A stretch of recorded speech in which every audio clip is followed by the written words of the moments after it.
This should be played at high volume, preferably in a residential area. This, this, this should be played. This should be played at high volume, preferably in a residential area. Due to some violent content, parental discretion is advised.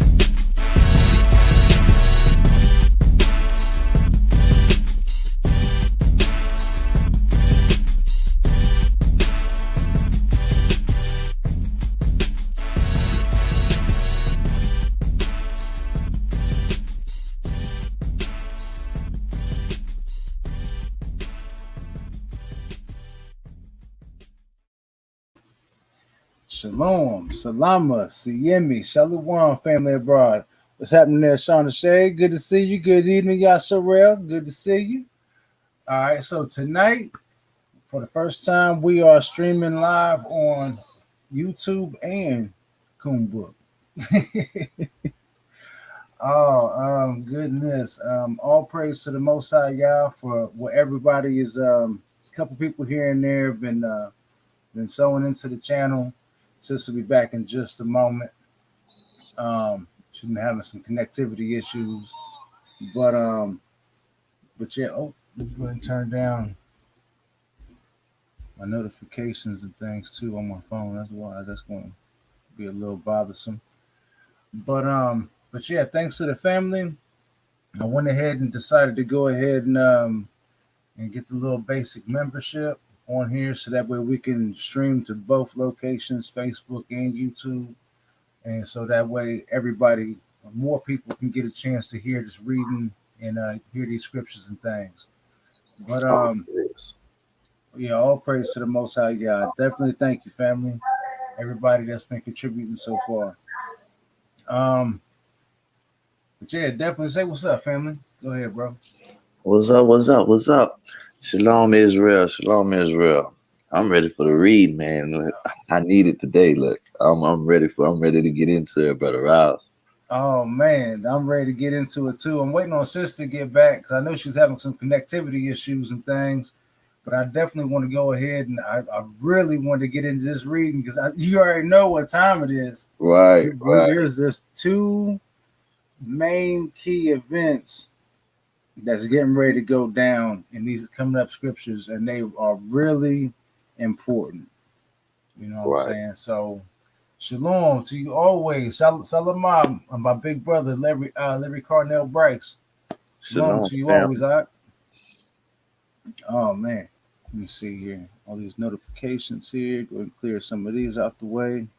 I'm wondering why I had it still on the private chat, brother. I was like, where you reading this from? Oh, yeah. All right. Well, I guess we'll go ahead and pull Sis back on in just a couple moments. I do want to go ahead and jump right on into these scriptures, though. I don't know. I don't want to. Plus, I do need to pray before we get started, too. You know, before I go ahead and get a little too far into it and everything, because the last two times I forgot to pray before we started up. So I do want to pray before we get started. So let's go ahead and bow our heads and pray. Hopefully Sis will make it back on in, you know what I'm saying, while this is going on. So dear Heavenly Father, thank you for this day. Thank you for the blessings you've given us and the blessings that you will give. But most importantly, thank you for the love that you gave us to save us. Dear Heavenly Father, we get ready to read your word this evening. And we thank you for this fellowship. We thank you for those that are getting ready to watch us and tune on in, and hopefully to go ahead and put some comments in there. And if the scriptures jump out and hit them, touch them, you know, by all means, let them speak on up, Father. Don't keep everybody too quiet tonight. So in your holy name, we pray for all your understanding, that none of us be exalted, but you be exalted, Father. Your word, and your holy Son, your holy name we pray. In Yahushua holy name, Yahushua HaMashiach, holy name we pray. Amen. Goodness gracious, I'm tongue-tied. I'm just excited. Excited. I'm telling you, hallelujah. I'm sorry. I'm over here messing with words. Can't talk right. I'm just excited. Oh, man. I apologize. Me Salaki on my speech and being able to talk. I hope I can read these scriptures as excited as I am right about now, man. Because, oh, family, it's getting ready to go down. But yeah, go ahead and say what's happening to us, sis. Sister Sharita.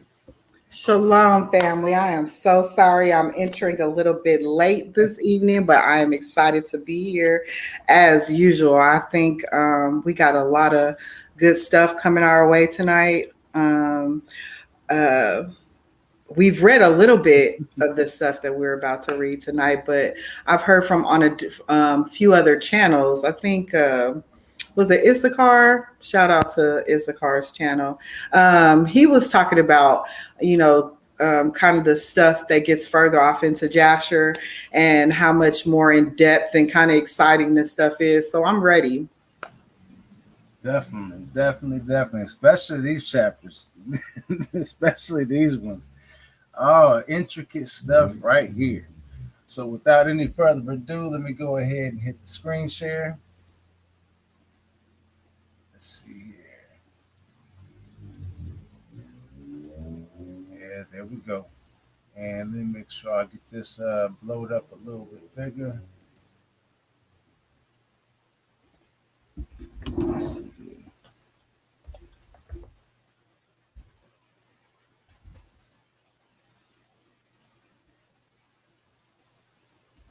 All right.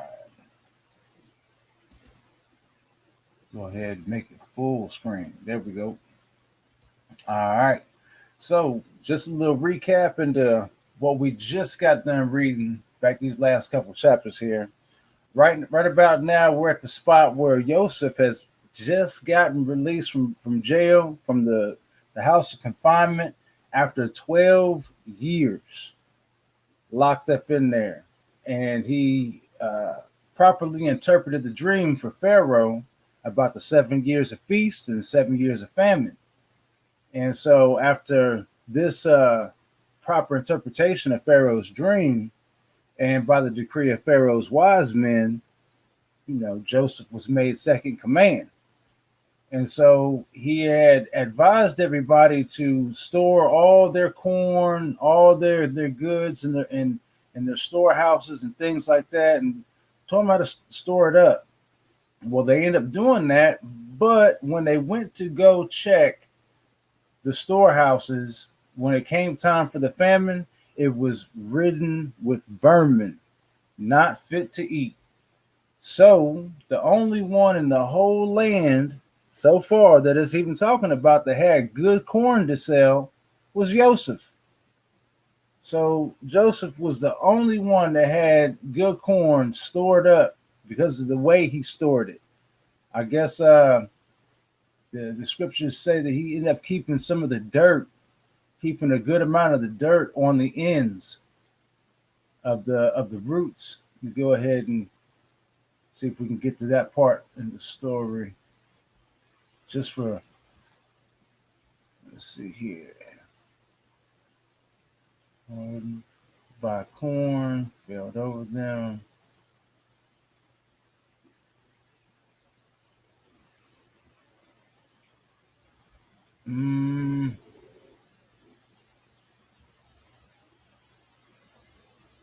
That's about a little bit further back here, because right down there is where he decrees, because of the famine being so bad, that you couldn't just bring two horses with you. One man, one horse, one woman, one horse. Anybody trying to lead more than one animal to be able to carry more corn or more produce, they were going to kill you because it was just that rough. It was not playing. Okay, so this is where it was ridden, filled with vermin, and was not fit for food. But let's see here.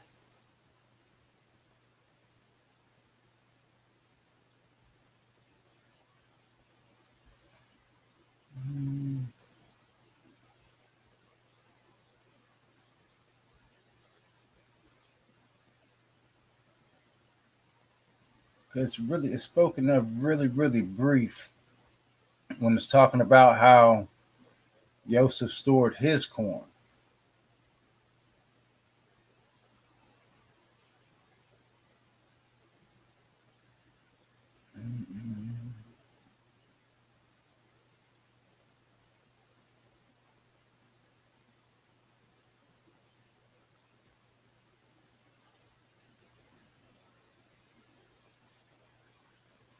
Store. Let's see here.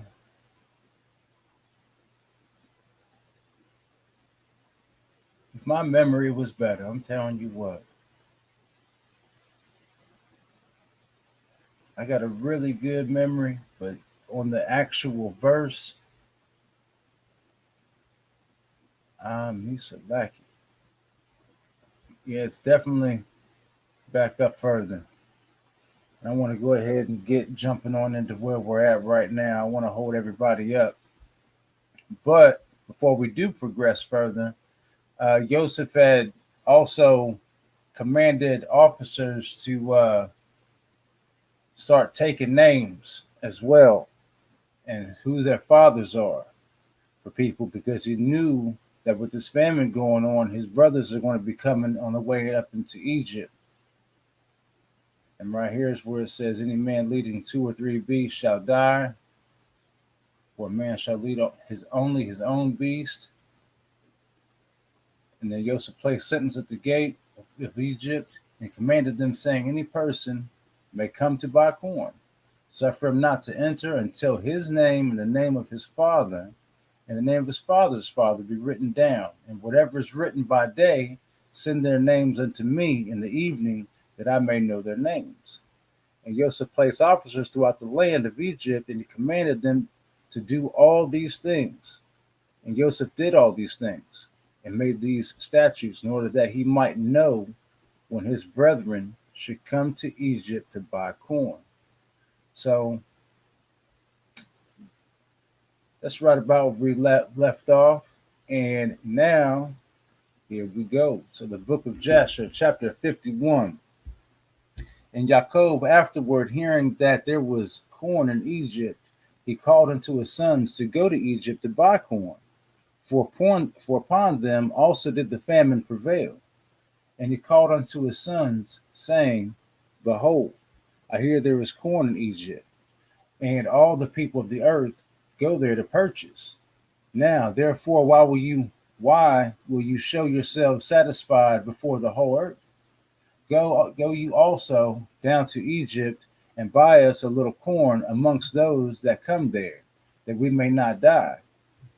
And the sons of Jacob hearkened to the voice of their father, and they rose up to go down to Egypt in order to buy corn amongst the rest that came there. And Jacob their father commanded them, saying, when you come into the city, do not enter together in one gate, on account of the inhabitants of the land. And the sons of Jacob went forth, and they went to Egypt. And the sons of Jacob did as their father had commanded them. And Jacob did not send Benjamin, for he said, lest an accident might befall him on the road like his brother. Then 10 of Jacob's sons went forth. And whilst the sons of Jacob were going on the road, they repented of what they had done to Joseph. And they spoke to each other, saying, we know that our brother Joseph went down to Egypt, and now we will seek him where we go. And if we find him, we will take him from his master for a ransom. And if not, by force, and we will die for him. And the sons of Jacob agreed on this thing, and strengthened themselves on account of Joseph, to deliver him from the hand of his master. And the sons of Jacob went to Egypt. And when they came near to Egypt, they separated from each other. And they came through 10 gates of Egypt. And the gatekeepers wrote their names on that day, and brought them to Joseph in the evening. And Joseph read the names from the hand of the gatekeepers of the city, and he found that his brethren had entered at the 10 gates of the city. And Joseph at that time commanded that it should be proclaimed throughout the land of Egypt, saying, go forth ye store guards, close all the corn stores, and let only one remain open. that those who come may purchase from it. And all the officers of Joseph did so at that time. And they closed all the stores and left only one open. And Joseph gave the written names of his brethren to him that was set over the open store. And he said unto him, whosoever shall come to thee to buy corn, ask his name. And when men of these names shall come before thee, seize them and send them. And they did so. And when the sons of Jacob came into the city, they joined together in the city to seek Joseph before they bought themselves corn. And they went to the walls of the harlots, and they sought Joseph in the walls of the harlots for 3 days, for they thought that Joseph would come in the walls of the harlots. For Joseph was very comely and well favored. And the sons of Jacob sought Joseph for 3 days, and they could not find him. So before we go too far, see, this is the problem. This is one of our problems as men.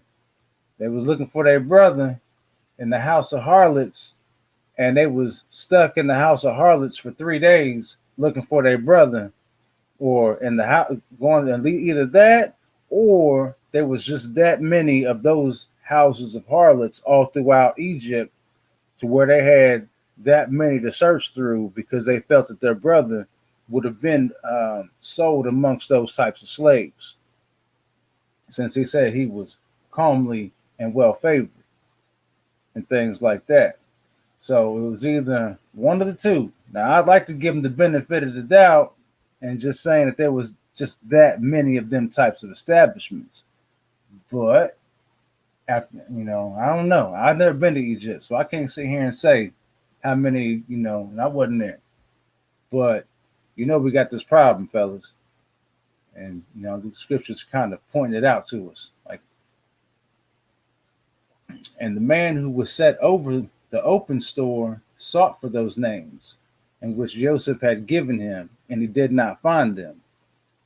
And he sent to Joseph, saying, these 3 days have passed, and those men whose names thou didst give unto me have not come. And Joseph sent servants to seek the men in all Egypt, and to bring them to Joseph. And Joseph's servants went and came into Egypt and could not find them, and went to Goshen, and they were not there. And then they went to the city of Ramses and could not find them. And Joseph counted to send 16 servants to seek his brothers. And they went and spread themselves in 4 corners of the city.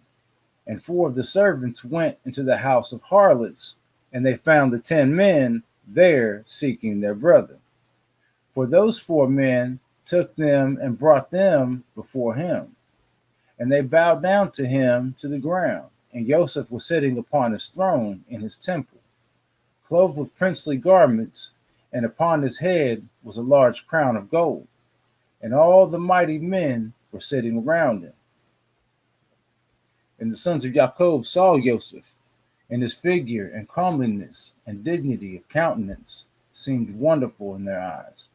And they again bowed down to him to the ground. And Joseph saw his brethren, and he knew them, but they knew him not. For Joseph was very great in their eyes, therefore they knew him not. And Joseph spoke to them, saying, from whence come ye? And they all answered and said, thy servants have come from the land of Canaan to buy corn, for the famine prevails throughout the earth.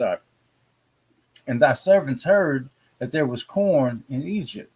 So they have come amongst the other comers to buy corn for their support. And Joseph answered them, saying, if you have come to purchase, as you say, why did you come through 10 gates of the city? And it can only be that thou have come to spy through the land. And they all together answered Joseph and said, not so, my Adonai. We are right. The servants are not spies, but we have come to buy corn. For thy servants are all brothers, the sons of one man in the land of Canaan. And our father commanded us, saying,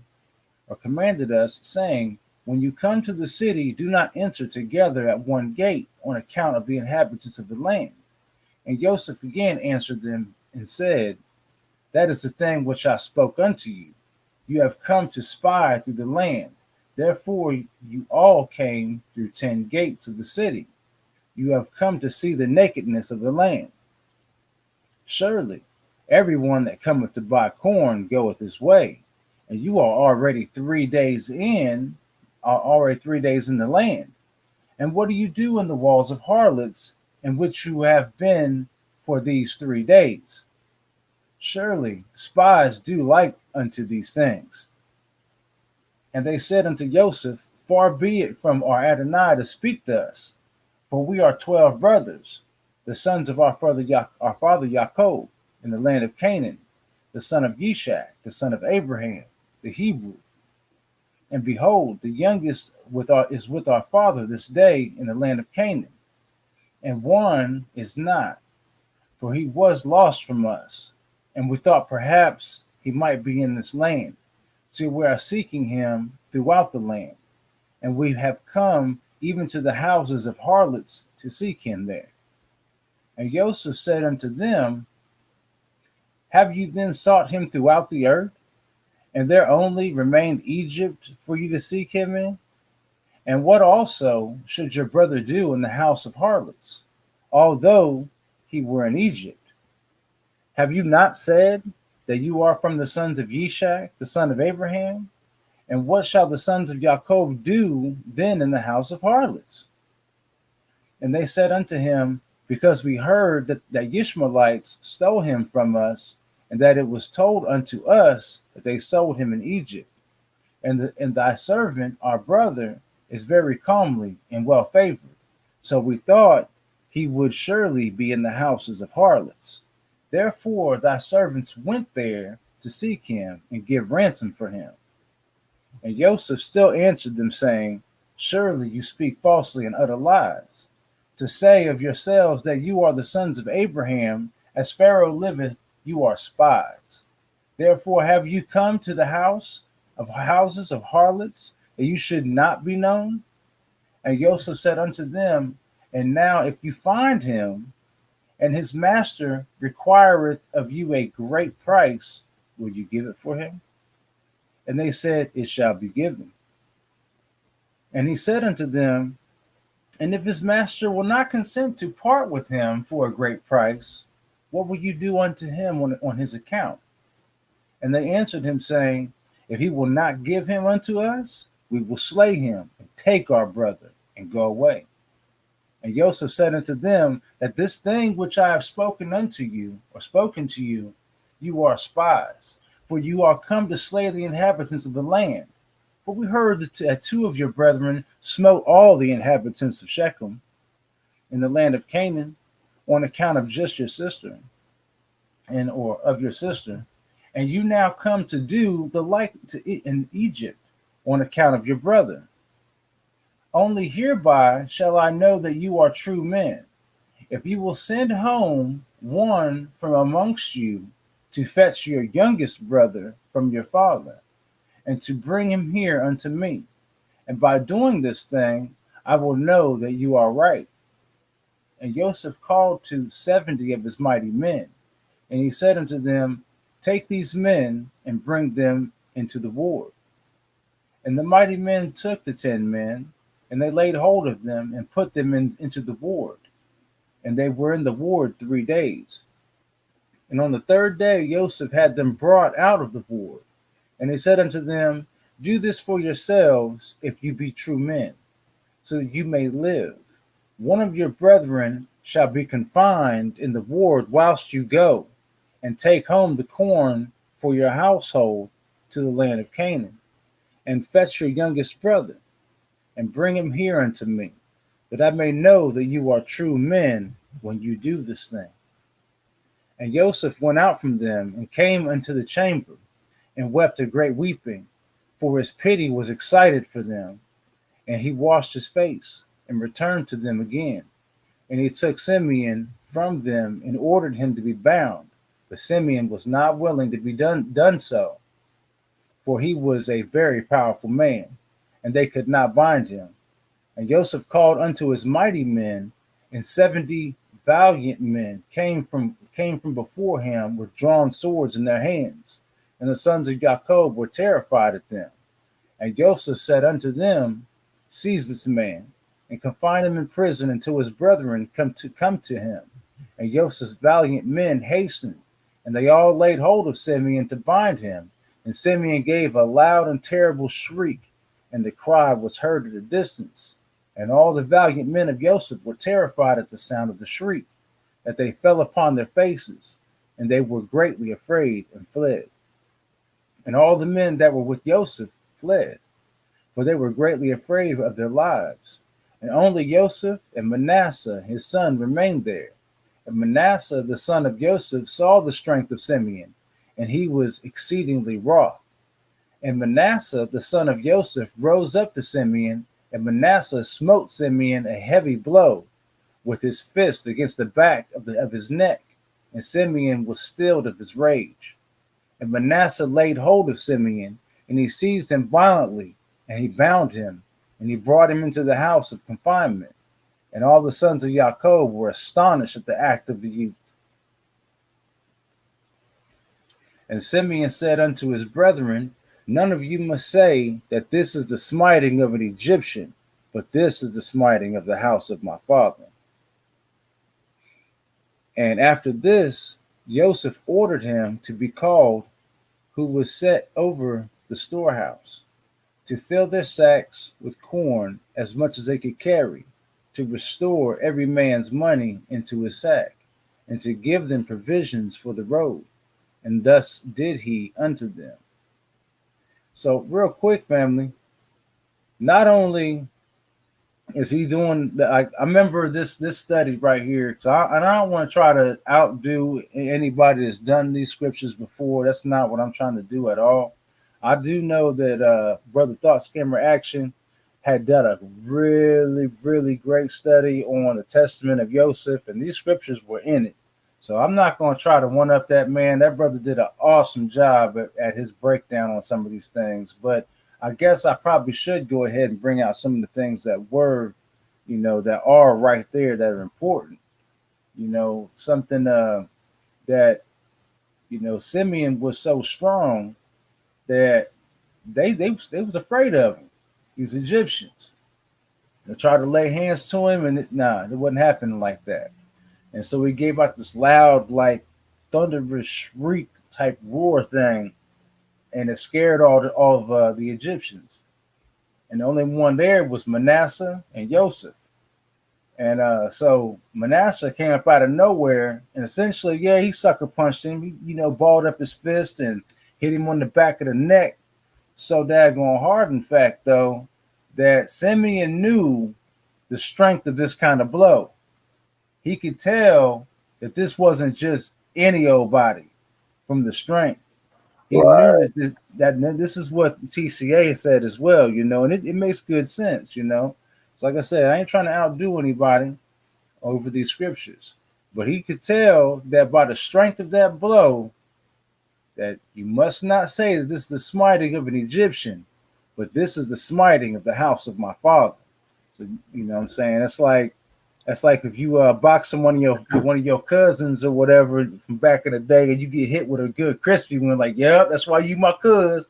You know what I'm saying? Like, what I'm saying? He knew that was a Hebrew blow, man. Yeah, he knew that was a Hebrew blow. So no. But let's see here. And after this, Joseph ordered him to be called, who was set over the storehouse. Yeah, we just went over that right there. And that also, so he gave him their money back as well. He did this on the sly. And after this, Joseph ordered him to be called, who was set over the storehouse, to fill their sacks with corn as much as they could carry, and to restore every man's money into his sack. So not only did he go ahead and give him as much corn as they could carry, but he gave him a refund too on the sly, and to give them provisions for the road, and thus did he unto them. That's even though you know what I'm saying, that they had sold him off by the answer in which they had gave, you know, that Simeon gave, you know what I'm saying, at least, you know what I'm saying, what was going to happen if, you know, if Joseph's master asked for a large ransom, would you give it? He's like, yeah, we'd give it. What if they don't want to give him up? Well, we're gonna slay him, and we're gonna take him, and we're gonna go our way. Simple as that. And we can, so essentially, you know, like on I'm Gonna Get You Sucker, you got two options. You want the stairs or the window. You know what I'm saying? Like we can do this the easy way or the hard way. You know, regardless, we're taking our brother once we find him. So by that respect, you know what I'm saying? So he had cried. So he realized that, you know, by going to the next room, crying about it for a moment, washing his face, collecting himself back up, he could tell that his brothers were sorry for what they did. But he pretty much hooked him up real good right there. Let's see here. And Joseph commanded them, saying, take heed lest you transgress my orders to bring your brother as I have told you. And it shall be, when you bring your brother hither unto me, that will I know that you are true men, and you shall traffic in the land, and I will restore you unto your brother, and you shall return in peace to your father. And they all answered and said, according to our Adonai, as our Adonai speaketh, so will we do. And they bowed down to him unto the ground. And every man lifted his corn upon his ass. And they went out to go to the land of Canaan, to their father. And they came to the inn, and Levi spread his sack to get provender to his ass. And he saw, and behold, his money in full weight was still in his sack. And the man was greatly afraid. And he said unto his brethren, my money is restored, and lo, it is even in my sack. And the men were greatly afraid, and they said, what is this that Elohim hath done unto us? And they said, all said, and where is Yahuwah's kindness with our father, with Abraham, Yishak, and Jacob, that Yahuwah has this day delivered unto us into the hands of the king of Egypt to contrive against us? And Yehuda said unto them, surely we are guilty sinners before Yahuwah, our Elohim, in having sold our brother, our own flesh. And wherefore do you say, where is Yahuwah's kindness with our fathers? And Reuben said unto them, said I not unto you, do not sin against the lad? And you would not listen to me? Now Elohim requireth him from us. And how dare you say, where is Yahuwah's kindness with our fathers, whilst you have sinned unto Yahuwah? And they tarried overnight in that place. And they rose up early in the morning and ladded their asses with corn. And then they led them and went on and came into their father's house in the land of Canaan. And Jacob and his household went out to meet his sons. And Jacob saw, and behold, their brother Simeon was not with them. And Jacob said unto his sons, where is your brother Simeon, whom I do not see? And his sons told him all that had befallen them in Egypt. And they entered their house, and every man opened his sack, and they saw, and behold, every man's bundle of money was there, and which they had, which they and their father were greatly terrified. And Jacob said unto them, what is this that you have done to me? I sent your brother Joseph to inquire after your welfare, and you said unto me, a wild beast did devour him. And Simeon went with you to buy food, and you say the king of Egypt hath confined him in a prison. And you wish to take Benjamin to cause his death also, and bring down my gray hairs with sorrow to the grave on account of Benjamin and his brother Joseph? Now therefore my son shall not go with you, for his brother is dead, and he is left alone. and mischief may befall him by the way in which you go, as it befell his brother. And Reuben said unto his father, Thou shalt slay my two sons if thou do not bring if I do not bring thy son and place him before thee. And Jacob said unto his sons, Abide ye here, and do not go down to Egypt, for my son shall not go down with you to Egypt, nor die like his brother. And Yehuda said unto them, Refrain ye from him until the corn is finished. And he will then say, Take down your brother. When he will find his own life and the life of his household in danger from the famine. So basically, I know I read that kind of a little sloppy right there. So Yehuda said, just all right, just leave him alone. Let him finish his corn. You know what I'm saying? We just brought them bringing corn back for everybody. Let dad go ahead and finish his corn. And so when he sees that his life is in danger and wants to send us back to Egypt, he'll change his mind. You know what I'm saying? So, that's what he said to him right there. And in those days, the famine was sore throughout the land, and all the people of the earth went and came to Egypt to buy food, for the famine prevailed greatly amongst them. And the sons of Jacob remained in Canaan a year and 2 months, until their corn was finished. And it came to pass, after their corn was finished, the whole household of Jacob was pinched with hunger. And all the infants of the sons of Jacob came together, and they approached Jacob. And they all surrounded him. And they said unto him, Give unto us bread, and wherefore we shall all perish through hunger in thy presence. Excuse me. And Jacob heard the words of his sons' children, and he wept a great weeping, and his pity was roused for them. And Jacob called unto his sons, and they all came and sat before him. And Jacob said unto them, And have you not seen how your children have been weeping over me this day, saying, Give unto us bread, and there is none. Now therefore return and buy for us a little food. And Yehuda answered and said unto his father, If thou wilt send our brother with us, we will go down and buy corn for thee. And if thou wilt not send him, then we will not go down. For surely the king of Egypt particularly enjoined us, saying, You shall not see my face unless your brother be with you. For the king of Egypt is a strong and mighty king.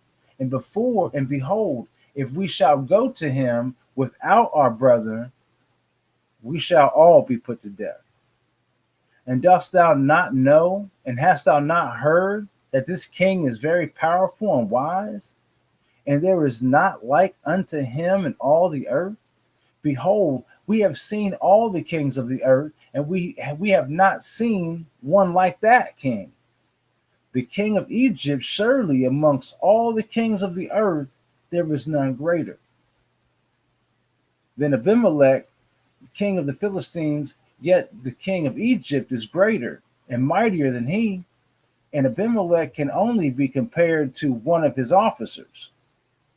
Father, thou hast not seen his palace and his throne and all of his servants standing before him. Thou hast not seen that king upon his throne in his pomp and royal appearance, dressed in his kingly robes, with a large golden crown upon his head. Thou hast not seen the honor and glory which Elohim has given unto him, for there is not like unto him in all the earth.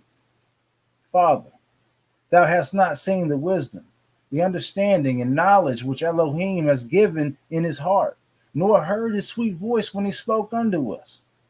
We know not, Father, who made him acquainted with our names and all that befall us, yet he asked also after thee, saying, Is your father still living? And is it well with him? Thou hast not seen the affairs of the government of Egypt regulated by him. Without inquiring of Pharaoh his lord, thou hast not seen the awe and fear which he impressed upon all the Egyptians. And also, when we went from him, we threatened to do unto Egypt like unto the rest of the cities of the Amorites.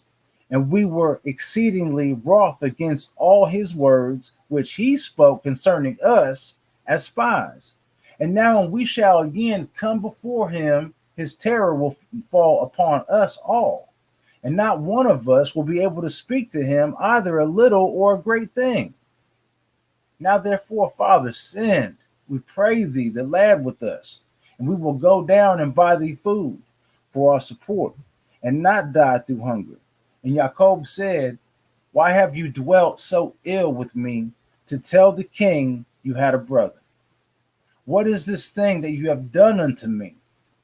And Yehuda said unto Jacob his father, give the lad into my care. We will rise up and go down to Egypt and buy corn, and then return. And it shall be when we return, if the lad be not with us, then let me bear thy blame forever. Hast thou seen all our infants weeping over thee through hunger, and there is no power in thy hand to satisfy them? Now let thy pity be roused for them, and send our brother with us, and we will go. For how will Yahuwah's kindness to our ancestors be manifested to thee when thou sayest that the king of Egypt will take away thy son? And Yahuwah, as Yahuwah liveth, I will not leave him until I bring him and place him before thee. But pray for us unto Yahuwah that he may deal kindly with us, to cause us to be able to be received favorably and kindly before the king of Egypt and all his men. For we had not delayed surely now, and we had returned a second time with thy son. So basically, it took too long already in getting back there for the second time, so that way we can get Simeon back here. And Jacob said unto his sons, I trust in Yahuwah Elohim, that he may deliver you and give you favor in the sight of the king of Egypt and in the sight of all his men. Now, therefore, rise up and go to the man, and take for him in your hands a present from what can be obtained in the land, and bring it before him. And may the Almighty Elohim give you mercy before him, that he may send Benjamin and Simeon, your brethren, with you. And all the men rose up, and they took their brother Benjamin, and they took in their hands a large present of the best of the land. And they also took a double portion of silver. And Jacob strictly commanded his sons concerning Benjamin, saying, take heed of him in the way in which you are going, and do not separate yourselves from him in the road, neither in Egypt. And Jacob rose up from his sons and spread forth his hands, and he prayed unto Yahuwah on account of his sons, saying, O Yahuwah, Elohim of heaven and earth, remember thy covenant with our father Abraham. Remember it with my father Yishak, and deal kindly with my sons, and deliver them not into the hands of the king of Egypt.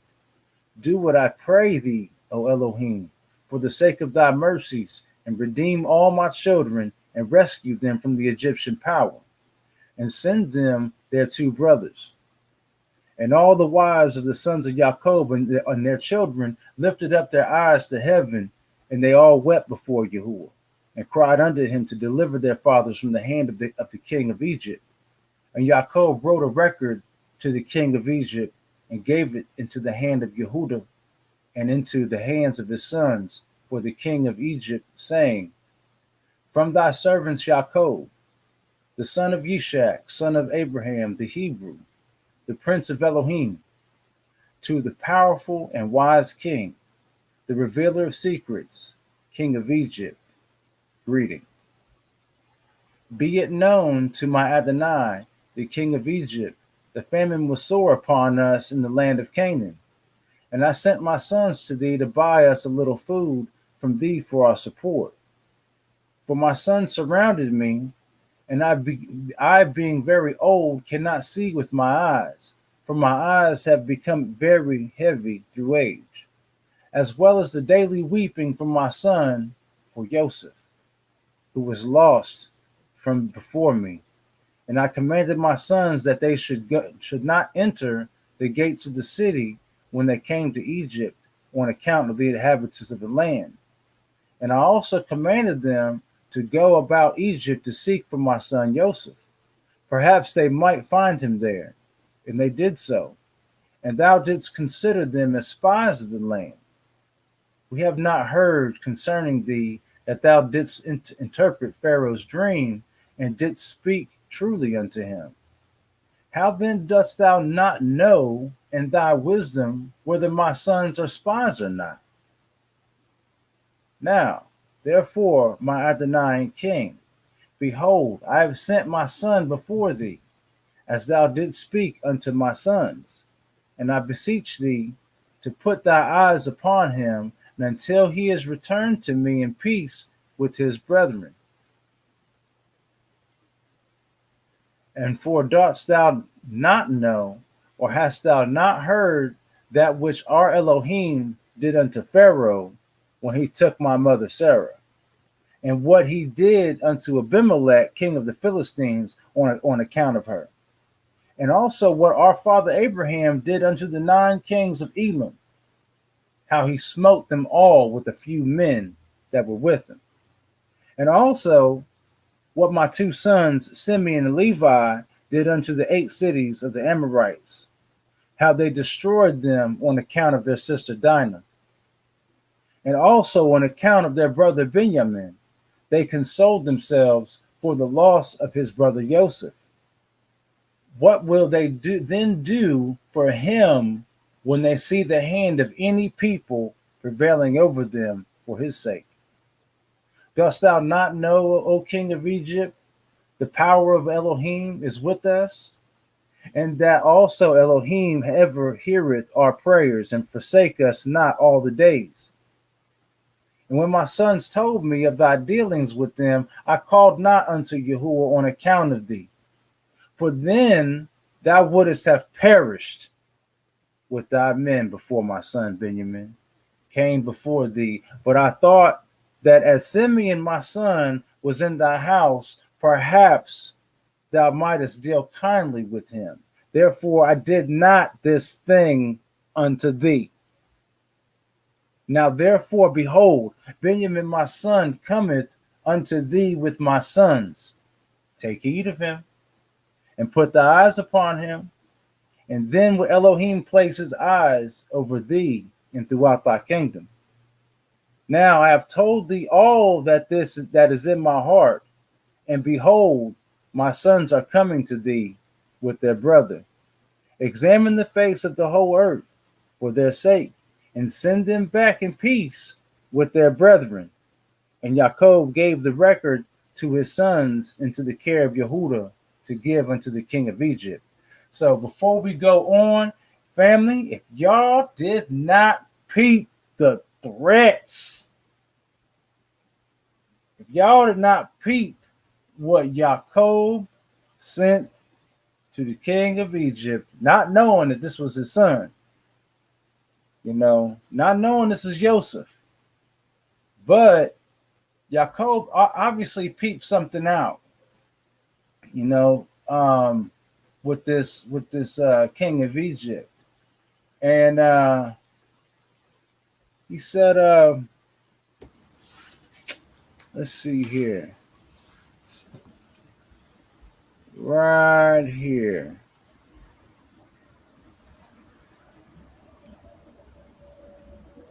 I must have went up a little too fast. Yeah, I like the way he even starts this. He says, "From thy servant Jacob, the son of Yishak, son of Abraham, the Hebrew, the prince of Elohim, to the powerful and wise king, the revealer of secrets, king of Egypt, greeting." You feel me? That's. Oh, you can go ahead and unmute, family.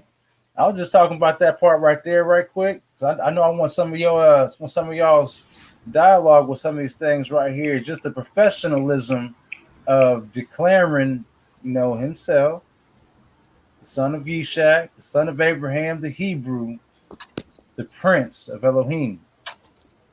To the powerful and wise king, the revealer of secrets, King of Egypt. Greetings. You know what I'm saying? That's just professional. That's smooth. And Yeah. but I mean, go ahead. I'm just blown away, man. I'm just like, Rouse, when you would be reading, like, I saw I think my mom and a few other people talking in the chat too. Like when you be reading, I be tuned in like it's like, I be having my mic on mute so I don't interrupt you, you know what I mean? With just, my background. But I be tuned in like it's story time in kindergarten, I appreciate you. I mean, Oh man. like they All said, praise to the Most I High. think my mom said, like you really like set the setting, like you really like take us back and like you know what I'm saying, like I could like feel the sand in my toes, like.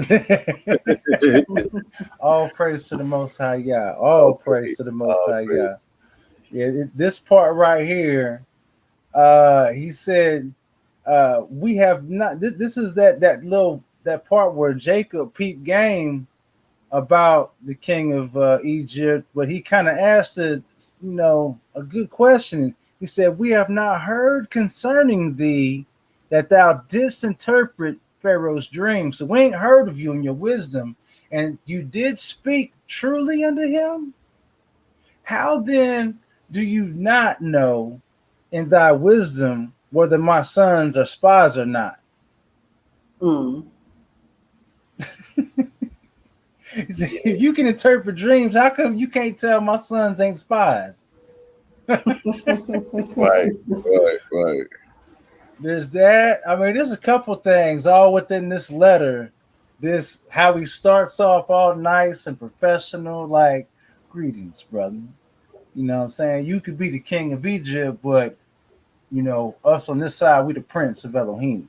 And the whole time this is Joseph, like, Right. But see, yeah, you don't know he's talking to him.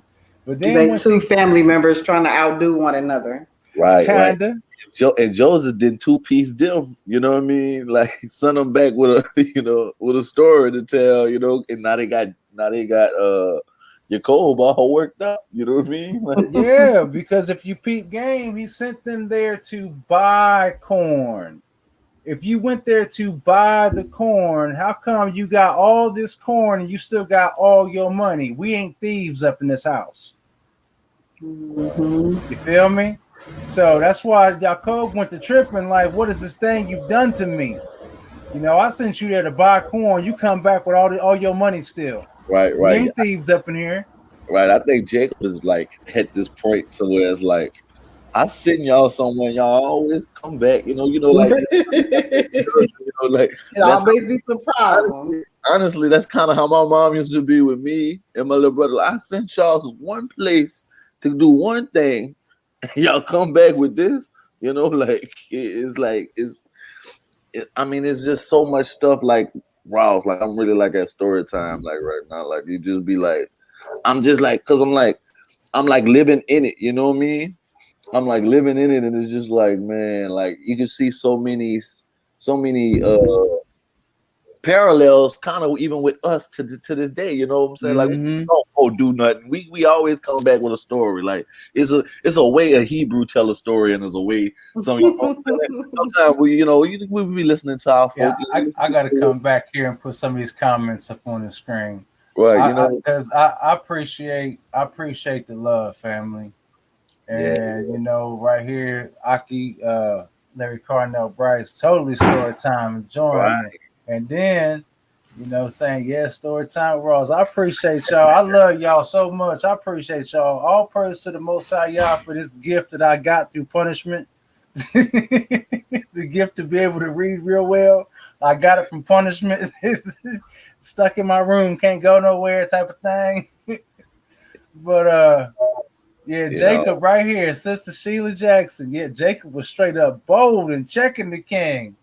Yeah, right there, that part. Showed enough. Can't send y'all nowhere. Right. Showed enough. Can't send y'all boys nowhere. Every time I send y'all so much, just like y'all was saying, something happened. Oh goodness. Go ahead, sis. My bad. No, y'all are perfectly fine. Um, Definitely, you have the storytelling gene in you, and uh, I think you missed your calling. You could have did one. You could have been one of them readers on the audiobooks. You could Those have. are my favorite teachers. Look. I definitely when I first linked up with you, I told you, I've always been that kid. My mom told me stories growing up, and I've just been ever since fascinated with hearing stories and good people with good voices instead of those people with monotone voices, and you just can't never get into the story, no matter how good the storyline is. You just can't get past a voice, and you're just like, oh, I don't even want to listen to this. I'm just gonna look over this particular thing, but definitely it's a lot of stuff going on. They back and forth with one another, and it just shows their family traits because they kind of titting for Yeah. tatting one another. Yeah, it does show some of their family traits because Joseph knew. He knew Hmm. that by commanding the person that ruled over the storehouse to go ahead and fill up all their horses full of everything they could possibly carry, all they can carry, and not only that, but to give them a refund, Mm. make sure their money is still with them, and then gave them food, everything, fed them, all that. Joseph knew that they got sent here to buy corn, and they coming back with all their money still. Something ain't right. Right, Yeah. he knew they was gonna get in trouble with Yaakov. right. He And knew something. yeah, it's like he set him up. Like he's like, I'm gonna still play the little brother part, snitch on y'all real quick because because you forgot he G checked him about the about being at the House of Harlots. So it's like, you know, Yep. He's like, like, it's like, man, y'all y'all been in the house of harlots for 3 days. Like right. y'all been in Egypt for 3 days. We find you in the house of harlots. What y'all doing up in there? If y'all the sons of Yishak, the sons of And y'all went. Yaakov, what y'all Apparently, they doing up went. in there? They went And through then 10 checkpoints. Yep. They went right. through 10. They said they went through 10 gates. So I'm assuming the gates were checkpoints where all these military men were just basically writing down their name every time they passed through. He knew exactly where they were. Pretty much. I mean, the 10 gates, I think, are the ones surrounding the city. But then once they got in the city, Joseph knew they were there, but they hadn't hit none of the stores yet. They, Okay. so they knew they were coming in town. He knew they were there because the famine was going on. He knew they was coming to begin with. But then once they got there, it's like it's been 3 days, and these my brothers ain't went to no store yet. They ain't bought nothing. And You then know what I'm saying? Like where they at? Like it probably ticked Joseph off that it like, and y'all about to use looking for me. You know what I mean? Like, come on, man, y'all looking Mhm. for me for real. Like well, y'all looking at me. You know what I that was mean? afterward. The you looking for me type part. That was afterward. Yeah. No, that's what I'm saying. Like he asked him, you know what I'm saying? He said, do you remember that the excuse was they was looking for him? You know what I mean? And he like, Yeah, they said they was gonna look for his brother. yeah, you know what I'm Yep. saying? They said they was looking for their brother. And he like, if y'all only knew, like y'all really, you know, and then I noted and they, you know what I'm saying? And then the thing about it is Joseph is the king, was the second in command. So he, you know what I'm saying? He bossed up. He probably got eyes everywhere. You Mm-hmm. know? Oh yeah. Oh yeah. And so these threats though inside this letter, because this is like um I think this is probably one of the earliest examples that I can tell that I know of, as far as writing goes, of a which you can kind of poetically say this is the version of a gentleman slap with the glove in your face. You know what I'm saying? Like because and I hate that I don't know if that's the best way to put it, but that's like poetically what he's doing here the whole way through. He's giving these warnings. Right, You know what I'm saying? right. And he's saying, do you not know Have you not heard in which what our Elohim did unto Pharaoh when he took my mother? Or did you not know what he did unto Abimelech, the king of the Philistines, on account of her? That's just my mama. You got one of my sons right now. And I'm sending all my sons up there at your request. And so now you're going to have possession of my kids. Now, you know what the Most High did for my mama, or have you not heard? Right. So now you're dealing with my sons. He said, or do you not know that what my two sons did to the 8 cities of the Amorites and how they destroyed them on account of their sister Dinah? He says, and also on account of their brother Benjamin, they consoled themselves, for the loss of their brother Joseph. What will they do for him when they see the hand of any people prevailing over them for his sake? So also keep in mind, now you got all my sons right there in front of you. And now the youngest boy is right there. They begged me to send him with him because I wasn't going to do it. But they're still hurting over the loss of their brother Joseph. And now you got the youngest one, the new baby boy with them. If something happens to him, what do you think they're going to do? He's just giving out all these warnings. Mm-hmm. I would consider them threats. I wouldn't consider them warnings. Threats. He's like, look, I'm gonna send him down here, but I guarantee you that my God is gonna whoop your tail if you mess with my kids. Mm-hmm. And that's this part right here, sis. You pretty much read this part right here. Right here. And when my sons told me of thy dealings with them, I called not unto Yahuwah on account of thee. I was about to call my God. I was about to call our Father upon you. But if it wasn't for how good you treated them, right. Boy, the threats. Like this is You told him not playing, man. Man, ain't. Now just imagine if our men folk today was so guardians over their children.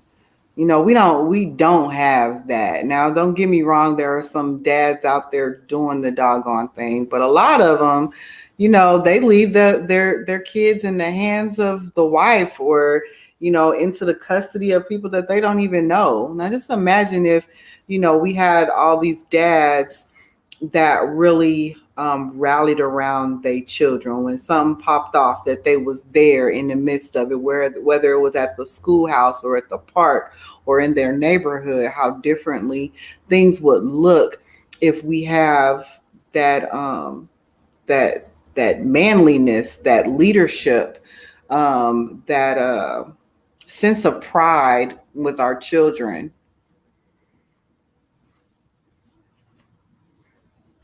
Yeah, I fully believe one day we're gonna have that back. Yeah, I believe. As a nation, we're gonna have that back. But it's not. Hopefully, I guess we're gonna have to just get there. We're gonna have to just get there. I don't want to. We do just have to get there. We all do. Because I'm gonna take a minute, but I remember a time I had a teacher. A science teacher that used to badmouth women in class all the time. He always had some joke that was belittling women, and he would send me to the office every single Friday because I'd be like, "Why are y'all all laughing at him? Especially these girls. He's talking about you." And I remember one day I got fed up with it, and I said, "What woman just pissed you off?"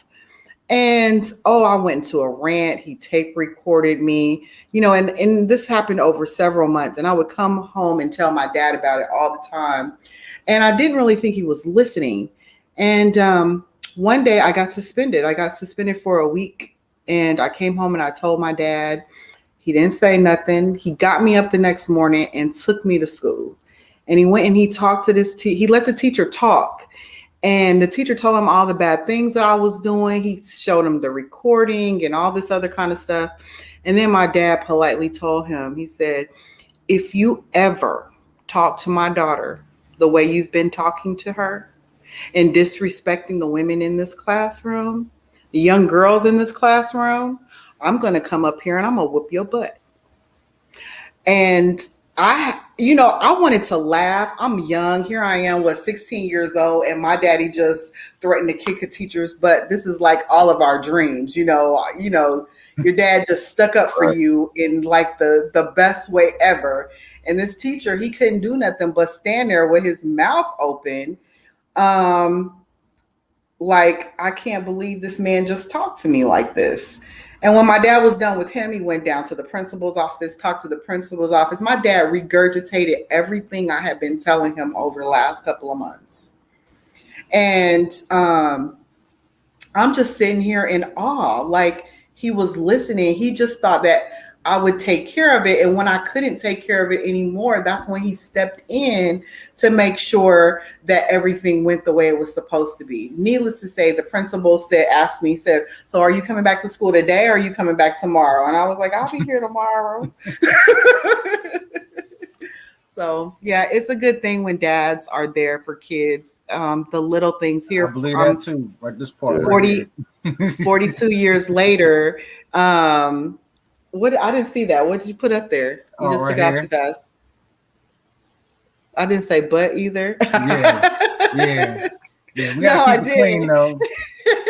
Now, don't get carried away. I mean, my channel, I had the way so I could be not monetized and still share my channel. I know you didn't. So what I'm saying is my channel is not necessarily y'all gotta watch me up for kids, but don't get carried away.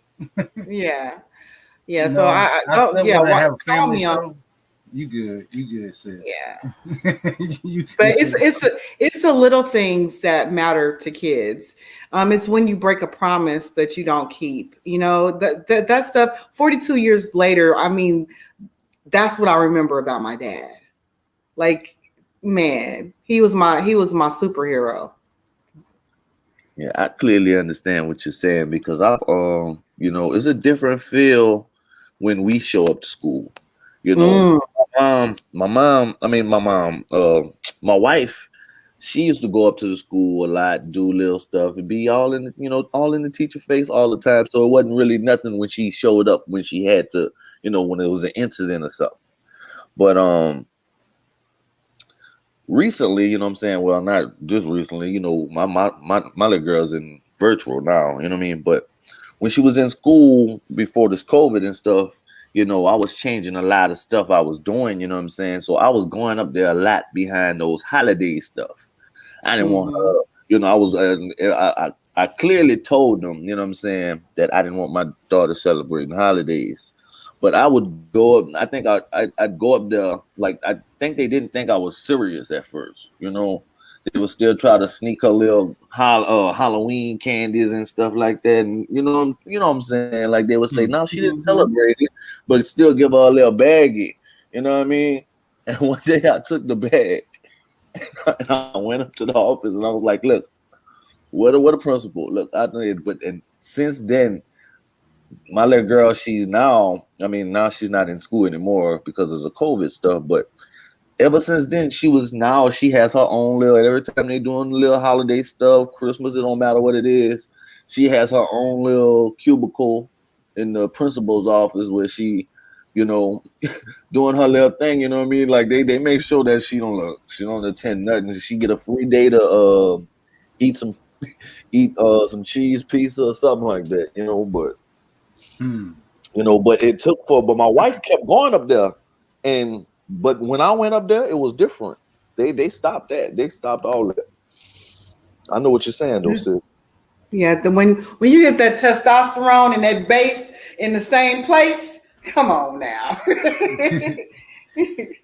And that's pretty much like right around the end of right around here, because this last verse 41, after all these threats that Yaakov put in this letter to send to the principal, the king of Egypt, he says, now I have told thee all that is in my heart, and behold, my sons are coming to thee with their brother. Examine his face of the whole earth for their sake, and send them back in peace with their brethren. AKA, otherwise, I'm gonna tell my daddy. Right. That's what I was about to say.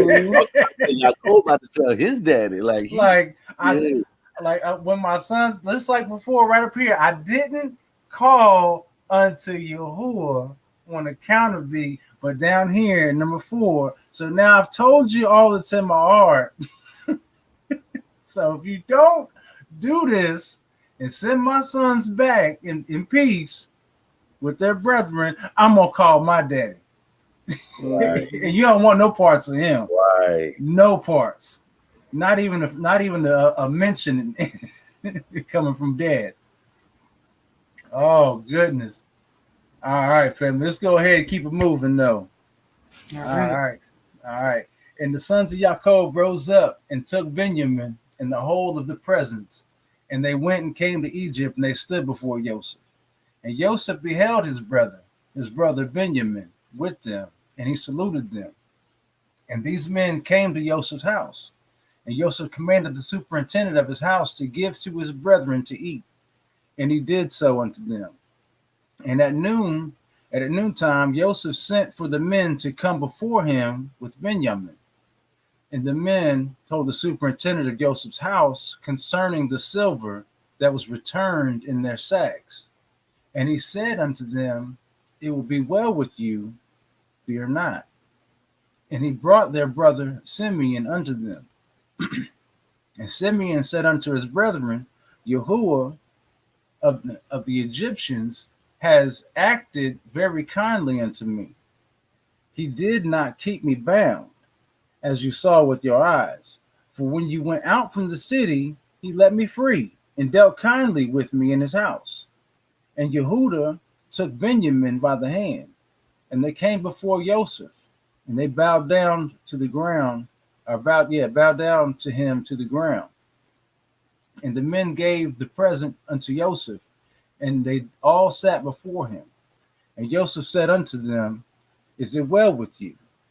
Is it well with your children? Is it well with your aged father? And they said, it is well. And Yehudah took the record which Yaakov had sent and gave it into the hands of Joseph. And Joseph read the letter and knew his father's writing. And he wished to weep. And he went into the inner room, and he wept a great weeping, and he went out. And he lifted up his eyes, and behold, his brother Benjamin. And he said, is this your brother of whom you spoke unto me? And Benjamin approached Joseph, and Joseph placed his hand upon his head, and he said unto him, may Elohim be gracious unto thee, my son. And when Joseph saw his brother, the son of his mother, he again wished to weep, and he entered the chamber, and he wept there, and he washed his face, and he went out and refrained from weeping. And he said, prepare food. And Joseph had a cup from which he drank, and it was of silver, beautifully inlaid with onyx and stones and bdellium. And Joseph struck the cup in the sight of his brethren, whilst they were sitting to eat with him. And Joseph said unto the men, I know by this cup that Reuben, the firstborn, Simeon and Levi and Yehudah, Issachar and Zebulun are children from one mother. Seat yourselves to eat according to your births. And he also placed the others according to their births. And he said, I know that this is your youngest brother. This your youngest brother has no brother.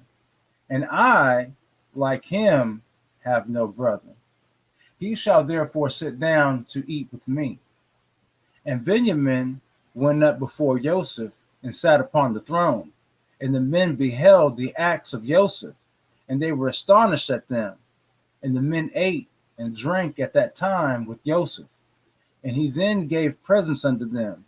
And Joseph gave one gift unto Benjamin. And Manasseh and Ephraim saw the act of their father, and they also gave presents unto him. And Osnath gave him one present, and they were 5 presents in the hand of Benjamin.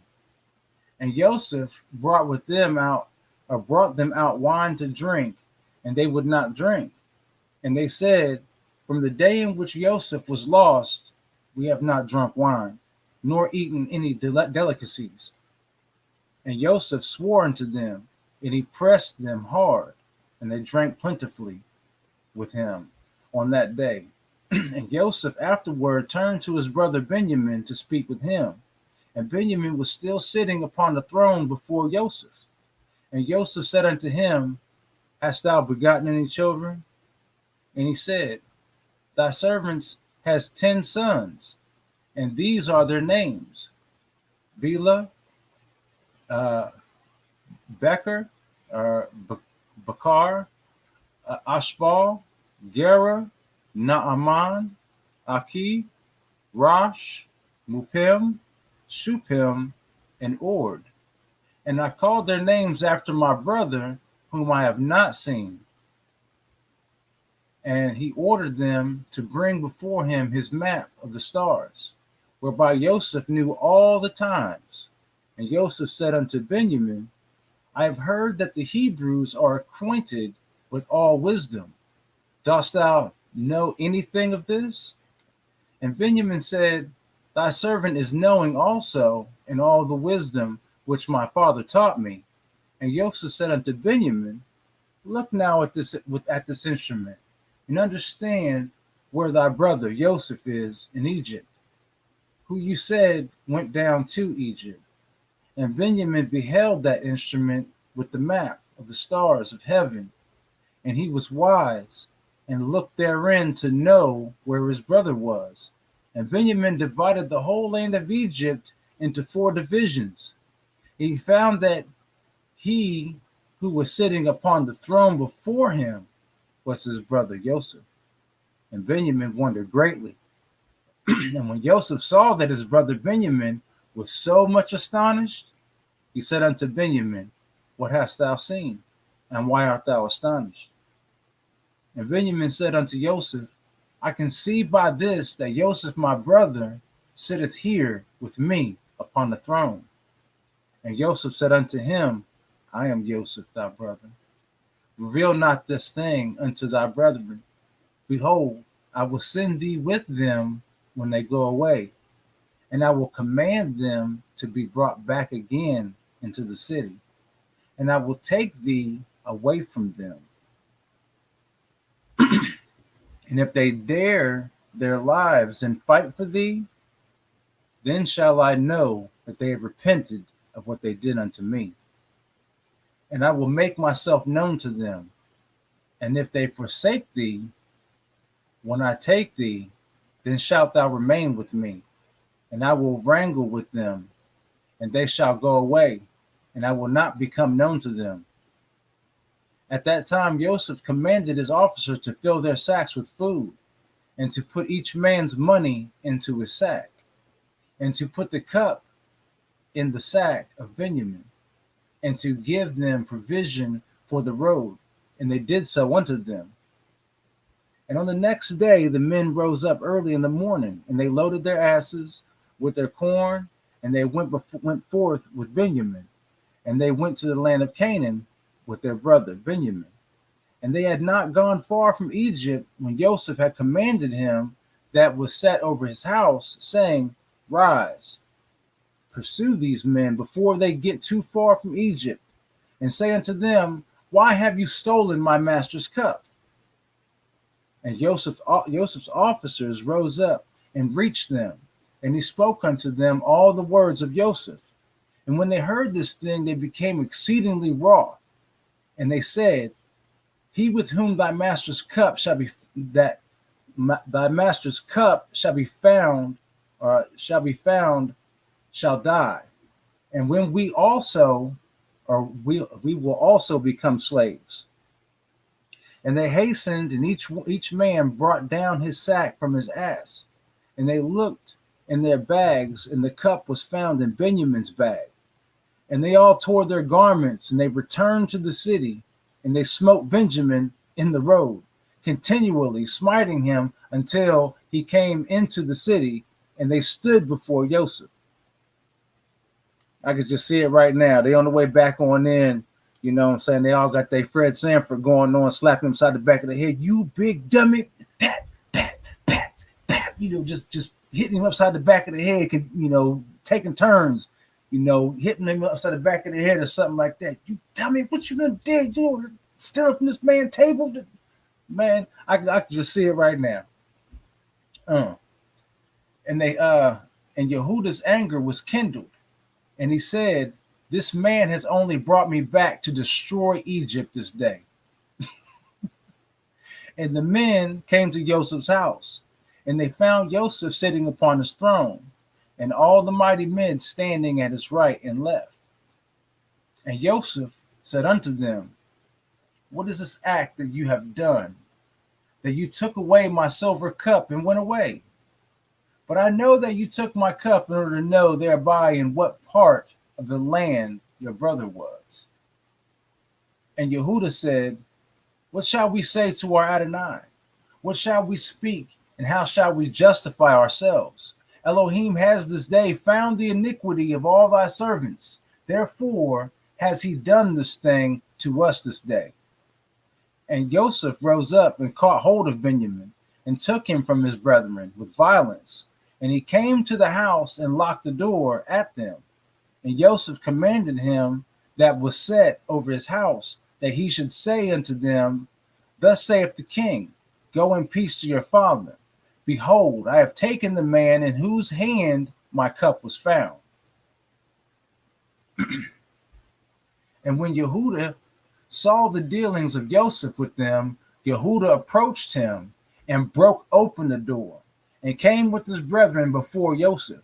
And Yehuda said unto Joseph, let it not seem grievous in the sight of my Adonai, that may thy servant, I pray thee, speak a word before thee.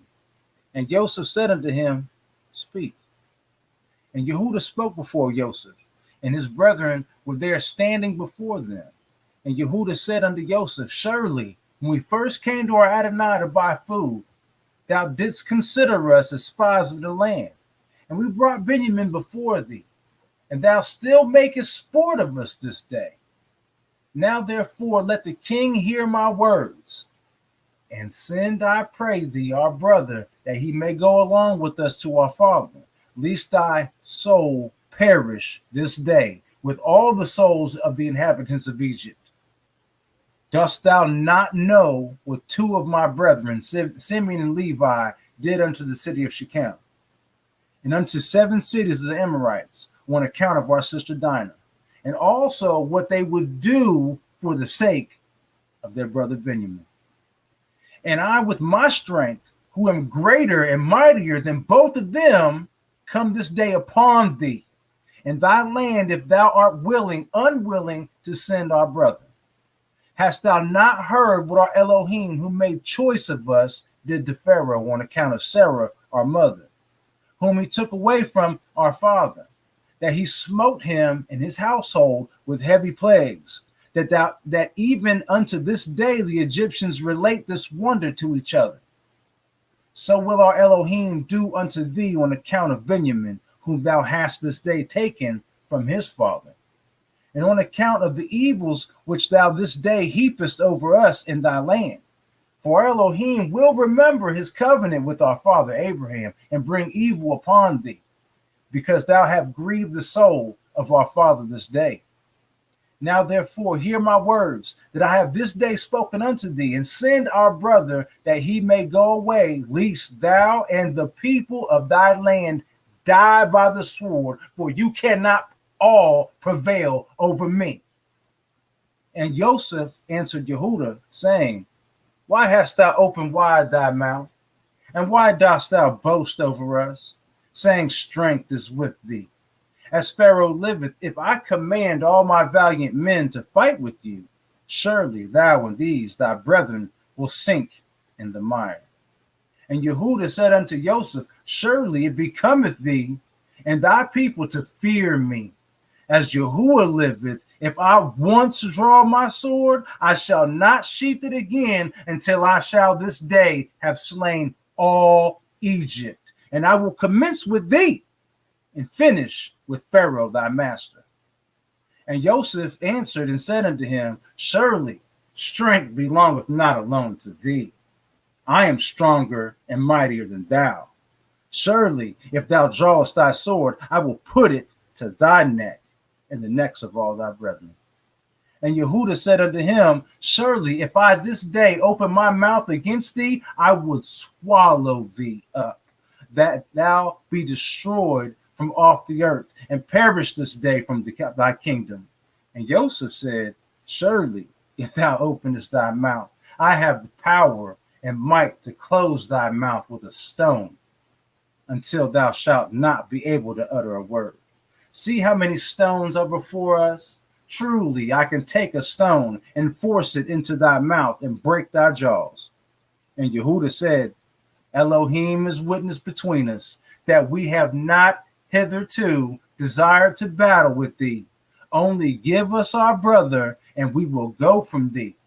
And Joseph answered and said, as Pharaoh liveth, if all the kings of Canaan came together with you, you should not take him from my hand.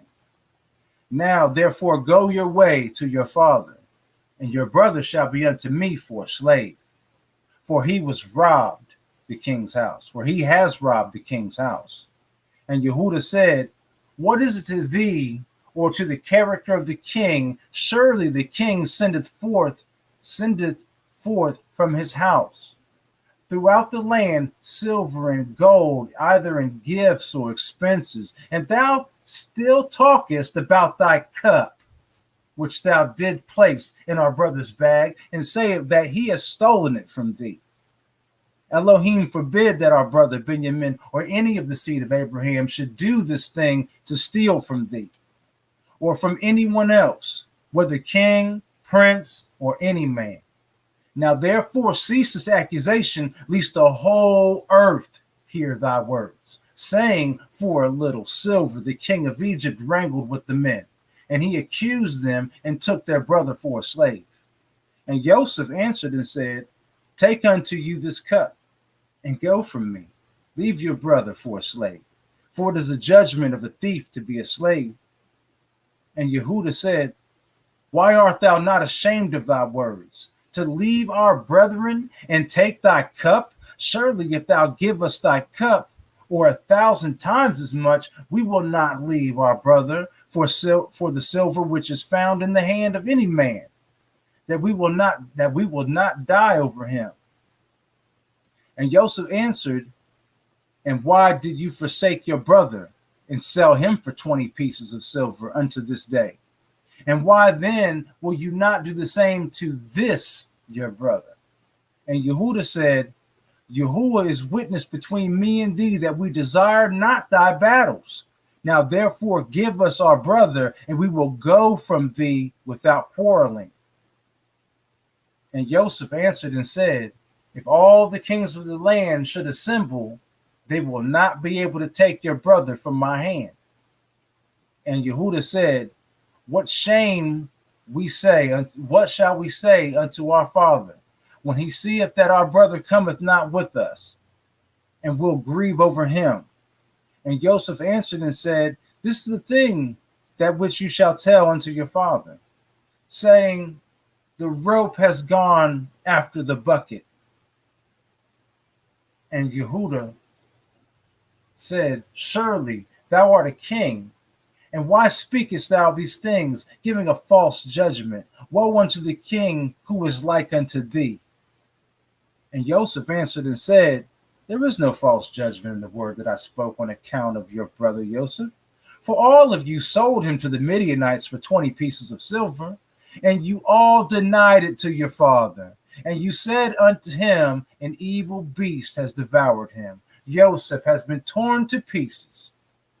And Yehuda said, behold, the fire of Shem burneth in my heart. Now I will burn all your land with fire. And Joseph answered and said, surely thy sister-in-law Tamar, who killed your sons, extinguished the fire of Shechem. Dang, boy. Wow. What? Yeah, wow. Yeah. See. If these ain't some black men arguing, I don't know what is. Man, Have you ever heard a black man argue with some family members? But see, this right here got even way more personal here because he was just talking about his own sons. Why? He says, surely thy sister-in-law Tamar, who killed your sons, extinguished the fire of Shechem. Oh my goodness. Hey, but you know what? He just gave himself away. My goodness. Yeah, he did give himself away. Go ahead, though. But that's classic. That's classic, man. If we can't see that this is us, this is classic black men. And he bringing up stuff from the past. Yeah. You heard me? Like, you know what I'm saying? Like what? they fighting back and forth. One saying, asking questions. At first, he asked him about the silver. He threw it out there. His brother ignored that question and was like, well, you can't take my brother. What is my father gonna say? And they just going back and forth with these threats with one another. I'll kick your butt. No, I'll kick your butt. Mm-hmm. And man. Yeah, and then you was right. You was starting to say about the silver. Like he's like, surely you send silver and gold in and out all the daggone time, but you gonna sit here and let it be said about you that over a silver cup that you may beat with us after what you just did for us the last 2 times. And that's just like us because, like, in the sense of it, Judah's so mad right now that he not even peeping the clues. Like how he know the story. Yeah, how he know all the stuff. Yeah, but that's like us though. You don't even listen to the mama joke. You just come back with a comeback. Uh-huh. Yeah, that's what it does. I was saying the same thing while I was listening. It sounds like your mama jokes going back and forth with one another. That it sounds like a Jonas session. Right. And then though, but see, Yehuda was on one before he kicked the door open. Yeah. He broke the door down, and he was on one from the get-go. Yeah. And he said right here, back in chapter 28, and Yehuda's anger was kindled, and he said, "This man has only brought me back to destroy Egypt this day." Right. Like he was on one already. He knew this man has only brought me back just to see me act a fool. Right. And look, I was laughing at Shauna Shade in the comments. She said I was saying, tell him great granddaddy. I was like, man. Oh, I gotta go up here and see that. Yeah. Yeah, watch. It's somewhere up there. Dang. That's a good compliment. Honestly. Saying that the reading is that good. She over here rocking back and forth like, oh my goodness, just arguing. Like, I'm living in it too. Like, sense of it is like, it's like you getting mad too. It's like you see, like you could tell that it's heating up. That it's like, man, they probably like, how it was back in school when they shoulder to shoulder about to get it. You know what I'm saying? Like probably they all up in each other's face, pointing fingers. I could only see they face to face, like like. Oh, right here, yeah, right here. Well, this is way back. This is about 9:22. Yeah, see, he's like he broke the door, like boom. It's like, look, we gotta talk. He kicked the door open. Like, look, bro, we gotta talk. Yeah. Juno wasn't playing, man. He was not having it.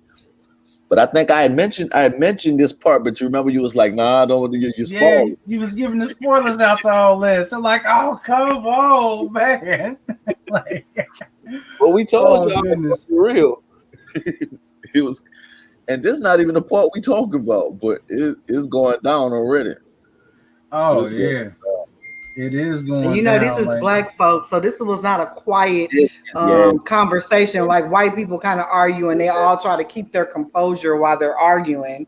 This was loud, it was boisterous. All the people in the kingdom heard what was going on. And right. you know, they whispering and oh my God, do you hear the conversation going on? Did you y'all go get y'all weapons. It's something about to go down.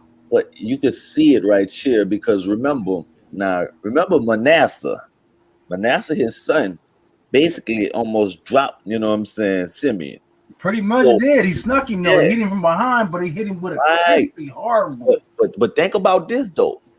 So that means that Joseph ain't no pushover either. You see Oh, what no. I'm saying? So it's about to go down. Oh, yeah. That's what Simeon was saying. He was like, don't let it be said that this was the smiting of an Egyptian. That this is the smiting of my father's house. I know the strength of my people. Right. You know, this is the strength that comes only from us. Right. You know what I'm saying? So he peeped game on that. But then real quick, like with all this back and forth they doing, Joseph hit him with something that pertained to letting them know who he was, but he snuck it in so smooth like that Yehuda didn't even catch it. And he said, and Yehuda said, surely thou art a king. No, right here. And Joseph answered and said, this is the thing which you shall tell your father, saying, the rope has gone after the bucket. Yeah. Talking about being in that pit. Yeah. In that pit right there. He's saying that, you know, this rope, you know, because the rope in the bucket will be like brother and sister or two brothers that are doing a job together. Benjamin and Joseph are brothers from the same mother. What? Say that the rope has gone after the bucket. Right. And see, but you see, with this, he snuck so many clues in the whole conversation, though. He did. You know, but in the sense of it, you know, Yehuda, he on 10. You know what I'm saying? Like, you know, Judah's on 10 right now. And he's like, but you know how we get when we on 10. When we on 10, ain't we say it. That's what we say. Ain't that what we say? Ain't no more talking. That's what we say. You know? Yeah. He on right now. He ain't even catching it though. I think we've seen what Judah do on 10. We see what Yehuda do on 10 for real. He's jumping and scaling walls and laying waste to people and everything. So he's probably on like 9 right about now. He's got with his everlasting last nerve. He's trying to speak the last bit of decency that can come out of him, come out of himself before he tear this whole place up.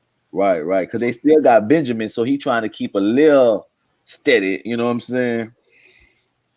He trying to keep a little something. So, but this is man. This is like I said. You setting the stage right now. Like it's like I'm seeing like how I say one of those Fight Club fights. When Kimbo Slice, remember when Kimbo Slice was doing it? The backyard fight. Yeah, right. Yeah, they pretty much. All right, let's go ahead and keep it on moving a little bit because it's hot. And Yehuda said, if I pluck out a single hair from my flesh, I will fill all Egypt with his blood. Wow. That's a complicated, diss or snap. That's a complicated one right there. And Joseph answered and said, such is your custom to do as you did to your brother whom you sold, and you dipped his coat in blood and brought it to your father in order that he might say an evil beast devoured him, and here is his blood. And when Yehuda heard this thing, he was exceedingly wroth, and his anger burned within him. And there was before him in that place a stone, and the weight of which was about 400 shekels. And Yehuda's anger was kindled, and he took the stone in one hand and cast it into the heavens, and caught it with his left hand.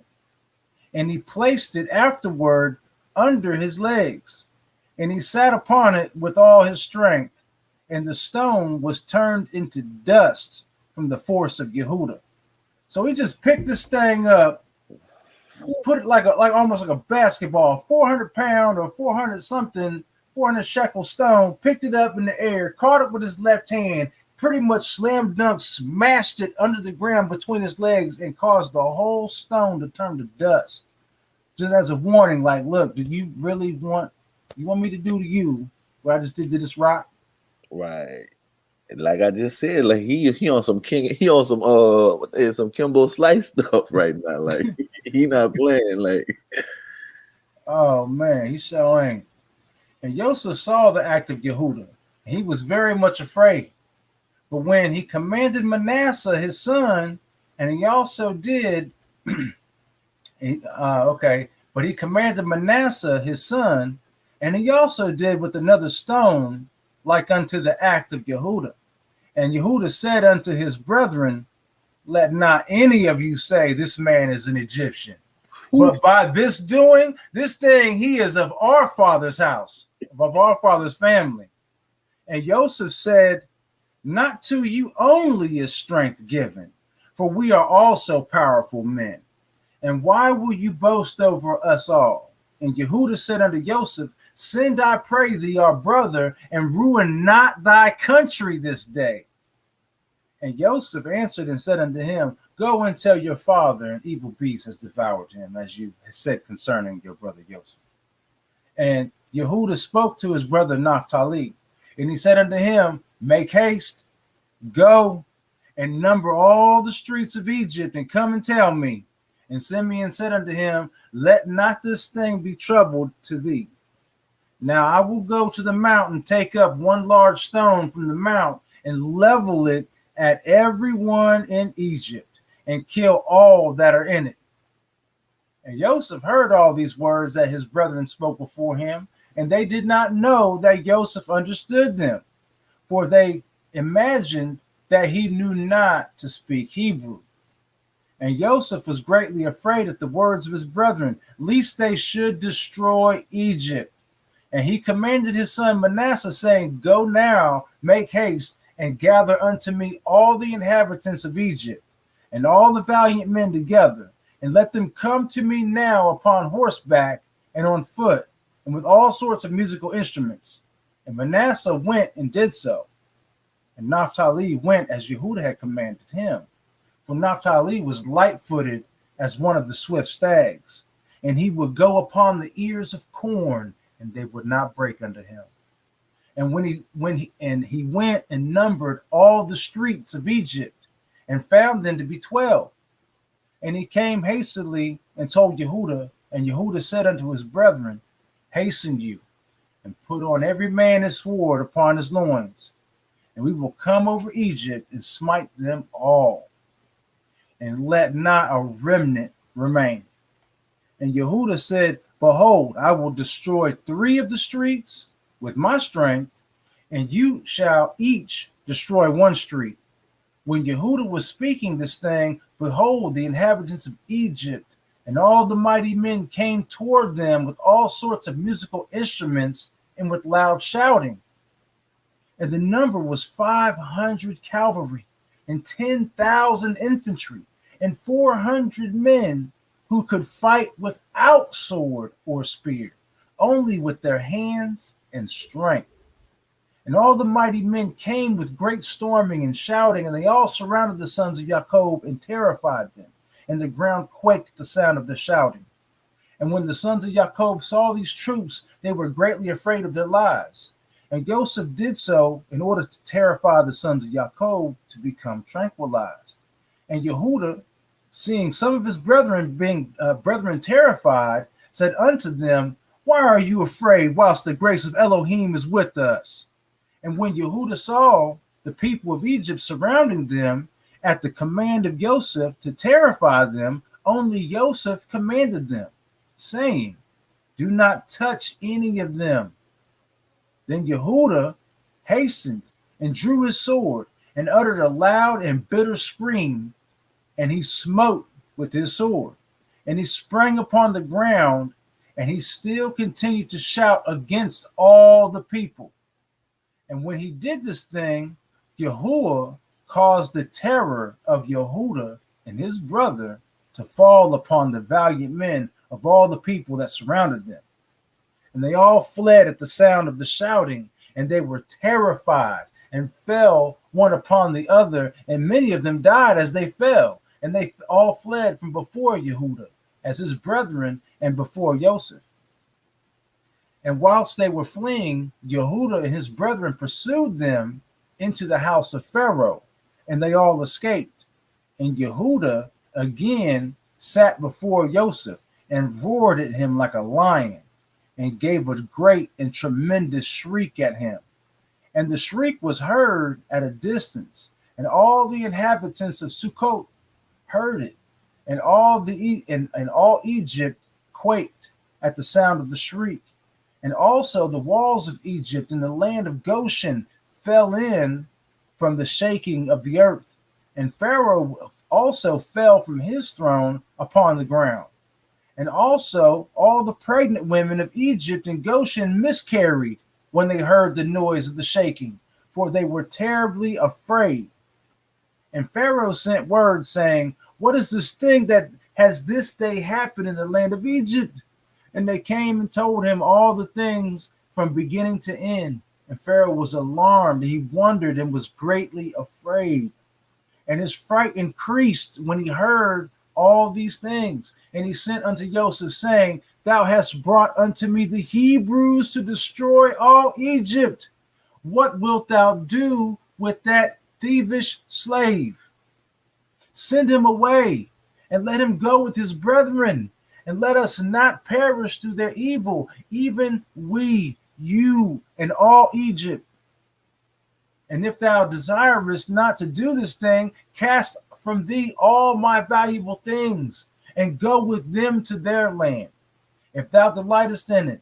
And for they will this day destroy my whole country and slay my people. Even all the women of Egypt have miscarried through their screams. See what they have done merely by their shouting and speaking. Moreover, if they fight with their sword, they will destroy the land. Now therefore choose that which thou desirest, whether me or the Hebrews, whether Egypt or the land of the Hebrews. And they came and told Joseph all the words of Pharaoh that he had said concerning him. And Joseph was greatly afraid at the words of Pharaoh. And Yehuda and his brethren were still standing before Joseph, indignant and enraged. And all the sons of Jacob roared at Joseph like the roaring of the sea and its waves. And Joseph was greatly afraid of his brethren, and on account of Pharaoh. And Joseph sought a pretext to make himself known unto his brethren, lest they should destroy all Egypt. And Joseph commanded his son Manasseh, and Manasseh went and approached Yehuda, and placed his hand upon his shoulder. And the anger of Yehuda was stilled. And Yehuda said unto his brethren, let no one of you say that this is the act of an Egyptian youth, for this is the work of my father's house. And Joseph, seeing and knowing that Yehuda's anger was stilled, he approached to speak unto Yehuda in the language of mildness. And Joseph said unto Yehuda, surely you speak truth, and have this day verified your assertions concerning your strength. And may your Elohim, who delighteth in you, increase your welfare. But tell me truly, why from amongst all thy brethren did thou wrangle with me on account of the lad, as none of them have spoken one word to me concerning him? And Yehuda answered Joseph, saying, surely thou must know that I was secretly, or I was security for the lad to his father, saying, if I brought him not unto him, I should bear his blame forever. Therefore have I approached thee from amongst all my brethren, for I saw that thou wast unwilling to suffer him to go from thee. Now therefore may I find grace in thy sight, that thou shalt send him to go with us. And behold, I will remain as a substitute for him, to serve thee in whatever thou desirest. For whosoever thou shalt send me, I will go to serve thee with great energy. Send me now to a mighty king who has rebelled against thee, and thou shalt know what I will do unto him and unto his land. Although he may have cavalry and infantry, or an exceeding mighty people, I will slay them all and bring the king's head before thee. Dost thou not know, or hast thou not heard of our father Abraham with his servant Eliezer, smote all the kings of Elam with their hosts in one night? They left not one remaining. And ever since that day, our father's strength was given unto us for an inheritance, for us and our seed forever, family. This is that courage thing. That's something that just jumped off the page. This is some of that encouragement that I keep talking about. This is why it's so beautiful to read this book. We need our confidence back. We need to get it through our thick, oppressed skulls who we are. Yes. This strength was given unto us for an inheritance, for us and our seed forever. Sorry, bro. Go ahead. No, I was just ad-libbing you. I was just saying hallelujah. I'm all in the story right now, Ross. Oh, I appreciate you, family. It's just something right there. Just Yeah. man, this is man. I can't stress it enough. Forever. And and go ahead. we see that. Like, I mean, we see. I've always wondered, why they always act like they so scared of us. And I didn't get it, because I mean, there are bad people no matter what color their skin, but it's been my experience with Black people is that we really don't mess with nobody unless they mess with us. You see it in fights all the time, even on YouTube, when you see these hit me first. Go on, just hit me first. No, you hit me first. And that's the kind of fights that we have, because we don't want to be the person that draws the first blow. We're not going to start it, but we're going to finish it. So I just wonder why, they're always so scared of us. But this shows you why they're so scared. If a man can roar so loud for every woman in the village to lose a child, that men around them crumple in fear and die, that's why. They're not scared of us because we just Black. They're not scared of us because we're just tall and Black. They're not scared of us because, they're not scared of us because of those reasons. They are scared of us because of our God. Yep. Right. And that fearless spirit that comes with that, by being emboldened, just like back up here. All right. And Yehuda said, no, hold on, up here. Because Yehuda, he snapped on his brethren right quick. And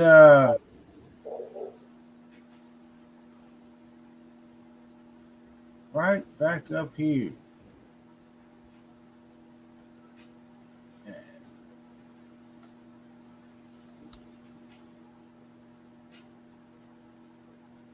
Yeah, and Yehuda, seeing some of his brethren terrified, said unto them, why are you afraid while the grace of Elohim is with us? Right, right. That part.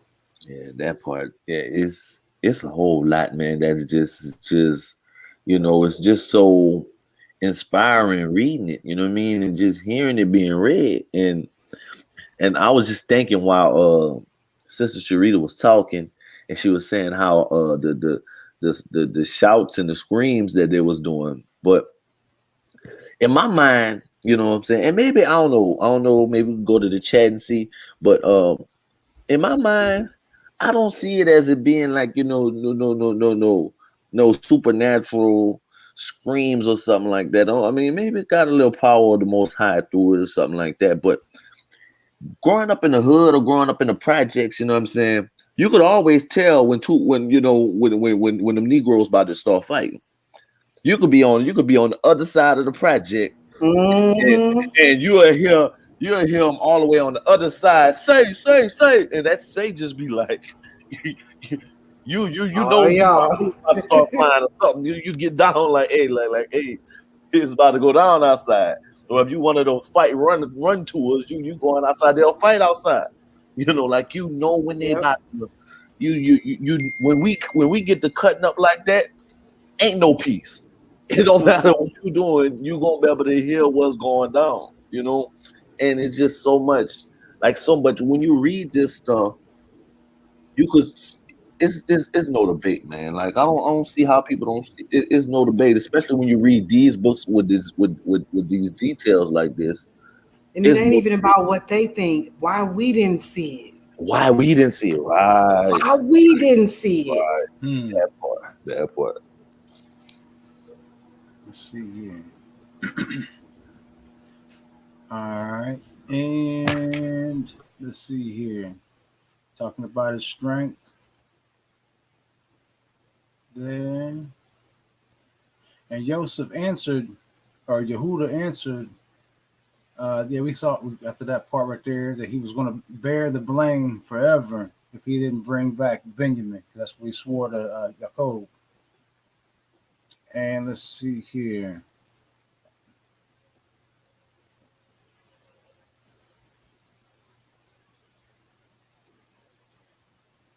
Yeah, right there. And Joseph answered and said, "You speak truth, and falsehood is not in your mouth. For it was also told unto us that the Hebrews have power, and that Yahuwah, their Elohim, delighteth much in them, and who can stand before them? However, on this condition will I send your brother, if you will bring before me his brother, the son of his mother, of whom you said that he had gone from you down to Egypt. And it shall come to pass when you bring unto me his brother, I will take him in his stead, because not one of you was security for him to your father. And when he shall come unto me, I will then send you with his brother, for whom you have been security." And Yehuda's anger was kindled against Joseph when he spoke this thing, and his eyes dropped blood with anger. And he said unto his brethren, "How doth this man seek his own destruction and that of all Egypt?" And Simeon answered Joseph, saying, "Did we not tell thee at first that we knew not the particular spot in which he went, and whether he be dead or alive? And wherefore speaketh my Adonai like unto these things?" And Joseph, observing the countenance of Yehuda, discerned that his anger began to kindle when he spoke unto him, saying, "Bring unto me your brother instead of this brother." And Joseph said unto his brethren, "Surely you said that your brother was either dead or lost.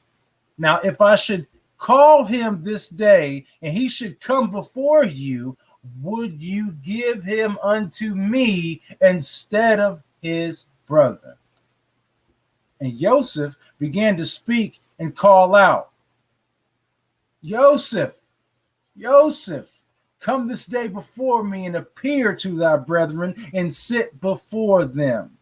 And when Joseph spoke this thing before them, they looked at each other a different way to see from whence Joseph would come before them.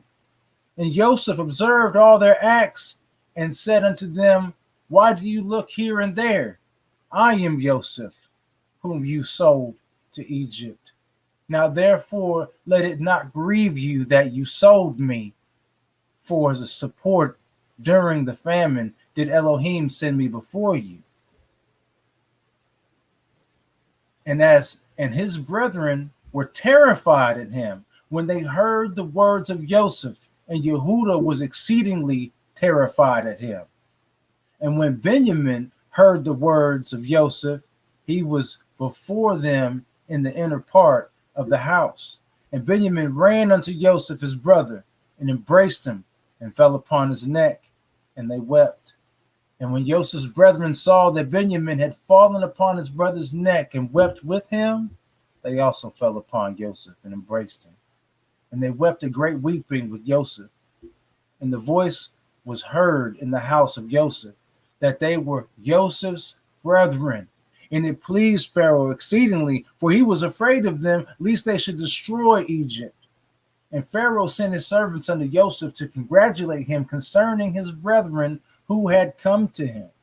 And all the captains of the armies and troops that were in Egypt came to rejoice with Joseph.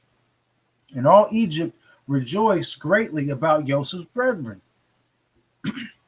And Pharaoh sent his servants to Joseph, saying, tell thy brethren to fetch all belonging to them, and let them come unto me. And I will place them in the best part of the land of Egypt. And they did so. And Joseph commanded him that was set over his house to bring out to his brethren gifts and garments. And he brought out to them many garments, being robes of royalty, and many gifts. And Joseph divided them amongst his brethren. And he gave unto each of his brethren a change of garments of gold and silver, and 300 pieces of silver. And Joseph commanded them all to be dressed in these garments, and to be brought before Pharaoh. And Pharaoh, seeing that all Joseph's brethren were valiant men and of beautiful appearance, he greatly rejoiced. And they afterward went out from the presence of Pharaoh to go to the land of Canaan, to their father, and their brother Benjamin was with them. And Joseph rose up and gave unto them 11 chariots from Pharaoh. And Joseph gave unto them his chariot, upon which he rode on the day of his being crowned in Egypt, to fetch his father to Egypt. And Joseph sent to all his brothers' children garments according to their numbers, and 100 pieces of silver to each of them. And he also sent garments to the wives of his brethren from the garments of the king's wives. And he sent them. And he gave unto each of his brethren 10 men to go with them to the land of Canaan, to serve them, to serve their children, and all belonging to them in coming to Egypt. And Joseph sent by the hand of his brother Benjamin 10 suits of garments for his 10 sons, a portion above the rest of the children of the sons of Jacob. And he sent to each 50 pieces of silver, and 10 chariots on the account of Pharaoh. And he sent to his father 10 asses laden with all luxuries of Egypt, and the 10 she-asses laden with corn and bread and nourishment for his father, and to all that were with him as provisions for the road. And he sent to his sister Dinah garments of silver and gold, and frankincense and myrrh and aloes and women's ornaments in great plenty. And he sent the same for the wives of Pharaoh, or from the wives of Pharaoh to the wives of Benjamin. And he gave unto all his brethren also to their wives all sorts of onyx stones and bdellium, and from all the valuable things amongst the great people of Egypt. Nothing of all the costly things was left but what Joseph sent up to his father's household. And he sent his brethren away, and they went, and he sent his brother Benjamin with them. And Joseph went out with them to accompany them on the road unto the borders of Egypt. And he commanded them concerning his father and his household to come to Egypt. And he said unto them, do not quarrel on the road, for this thing was from Yahuwah to keep a great people from starvation. For there will be yet 5 years of famine in the land. And he commanded them, saying, when you come unto the land of Canaan, do not come suddenly before my father in this affair, but act in your wisdom. And Joseph ceased to command them, and he turned and went back to Egypt. And the sons of Jacob went to the land of Canaan with joy and cheerfulness to their father Jacob. And they came unto the borders of the land, and they said to each other, what shall we do in this matter before our father? For if we come suddenly to him and tell him the matter, he will be greatly alarmed at our words and will not believe us. And they went along until they came nigh unto their houses, and they found Sirach, the daughter of Asher, going forth to meet them. And the damsel was very good and subtle, and knew how to play upon the harp. And they called unto her, and she came before them, and she kissed them. And they took her and gave unto her a harp, saying, go now before our father, and sit before him, and strike upon the harp, and speak these words. And they commanded her to go into their house, and she took the harp and hastened before them, and she came and sat near Jacob. And she played well and sang and uttered in the sweetness of her words, Joseph, my uncle, is living, and he ruleth throughout the land of Egypt, and he is not dead. And she continued to repeat and utter these words. And Jacob heard her words, and they were agreeable to him. And he listened whilst she repeated them twice and thrice. And joy entered the heart of Jacob at the sweetness of her words. And the spirit of Elohim was upon him, and he knew all her words to be true. And Jacob blessed Sirach when she spoke these words before him. And he said unto her, my daughter, may death never prevail over thee, for thou hast revived my spirit. Only speak yet before me as thou hast spoken, for thou hast gladdened me with all thy words. AKA, say it again. Say it again. Say it one more time. Sing that song one more again. I like them songs. I like that song. Sing that one more again. Pretty much what he done said to her. And she continued to sing these words. And Jacob listened, and it pleased him. And he rejoiced that in the spirit of Elohim was upon him. Whilst he was yet speaking with her, behold, his sons came to him with horses and chariots and royal garments and servants running before them. And Jacob rose up to meet them and saw his sons dressed in royal garments. And he saw all the treasures that Joseph had sent to them. And they said unto him, be informed that our brother Joseph is living, and it is he who ruleth throughout the land of Egypt. And it is he who spoke unto us as we told thee. And Jacob heard all the words of his sons, and his heart palpitated at their words. For he could not believe them until he saw all that Joseph had given them and what he had sent him, and all the signs which Joseph had spoken unto them. And they opened out before him and showed him all that Joseph had sent. And they gave unto each what Joseph had sent him. And he knew that they had spoken the truth. And he rejoiced exceedingly on an account of his son. And Jacob said, it is enough for me that my son Joseph is still living. I will go and see him before I die. And his sons told him all that had befallen them. And Jacob said, I will go down to Egypt and see my son and his offspring. And Jacob rose up and put on the garments which Joseph had sent him. And he had washed, and after he had washed and shaved his hair, he put upon his head the turban which Joseph had sent him.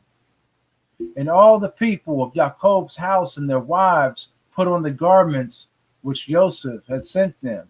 And they greatly rejoiced that Joseph, that he was still living and that he was ruling in Egypt.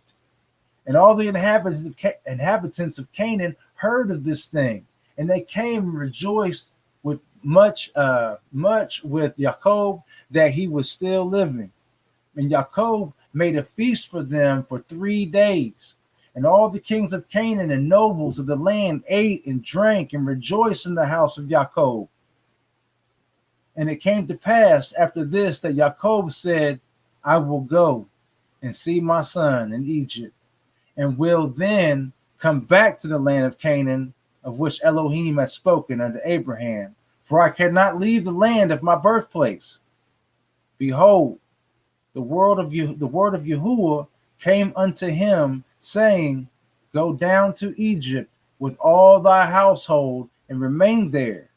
Fear not to go down to Egypt, for I will there make thee a great nation. And Jacob said within himself, I will go and see my son, whether the fear of his Elohim is yet in his heart amidst all the inhabitants of Egypt. And Yahuwah said unto Jacob, Fear not about Joseph, for he still retaineth his integrity to serve me, as will seem good in thy sight. And Jacob rejoiced exceedingly concerning his son. At that time, Jacob commanded his sons and household to go to Egypt according to the word of Yahuwah unto him. And Jacob rose up with his sons and all his household, and he went out from the land of Canaan, from Beersheba, with joy and gladness of heart. And they went to the land of Egypt. And it came to pass, when they came near Egypt, Jacob sent Yehudah before him to Joseph, that he might show him a situation in Egypt. And Yehudah did according to the word of his father. And he hastened and ran and came to Joseph, and they assigned for them a place in the land of Goshen for all his household. And Yehudah returned and came along the road to his father. And Joseph harnessed the chariot, and he assembled all his mighty men and his servants and all the officers of Egypt in order to go and meet his father Jacob. And Joseph's mandate was proclaimed in Egypt, saying, All that do not go to meet Jacob shall die. And on the next day, Joseph went forth with all Egypt, a great and mighty host, all dressed in garments of fine linen and purple, with instruments of silver and gold, and with their instruments of war with them. And they all went to meet Jacob with all sorts of musical instruments, with drums and timbrels, skewering myrrh and aloes all along the road. And they all went after this fashion, and the earth shook at their shouting. And all the women of Egypt went upon the roofs of Egypt and upon the walls to meet Jacob. And upon the head of Joseph was Pharaoh's regal crown. For Pharaoh had sent it unto him to put it on at the time of going to meet his father. And when Joseph came within 50 cubits of his father, he alighted from the chariot, and he walked toward his father. And when all the officers of Egypt and their nobles saw that Joseph had gone on foot toward his father, they also alighted and walked on foot toward Jacob. And when Jacob approached the camp of Joseph, Jacob observed the camp that was coming toward him with Joseph. And it gratified him, and Jacob was astonished at it. And Jacob said unto Yehudah, Who is that man whom I see in the camp of Egypt, dressed in kingly robes, with a very red garment upon him, and a royal crown upon his head, who has alighted from his chariot and is coming toward us? And Yehudah answered his father, saying, He is thy son, Joseph, the king. And Jacob rejoiced in seeing the glory of his son. And Joseph came nigh unto his father, and he bowed to his father. And all the men of the camp bowed to the ground with him before Jacob. And behold, Jacob ran and hastened to his son Joseph and fell upon his neck and kissed him, and they wept. And Joseph also embraced his father and kissed him, and they wept. And all the people of Egypt wept with them. And Jacob said unto Joseph, Now I will die cheerfully after I have seen thy face, that thou art still living and with glory. And the sons of Jacob and their wives and their children and their servants and all the household of Jacob wept exceedingly with Joseph. And they kissed him and wept greatly with him.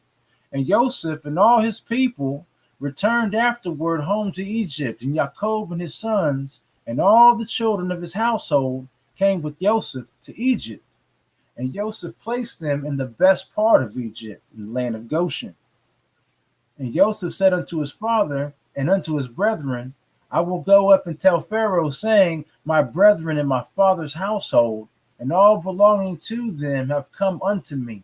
And behold, they are in the land of Goshen. And Joseph did so, and took from his brethren Reuben, Issachar, Zebulun, and his brother Benjamin, and he placed them before Pharaoh.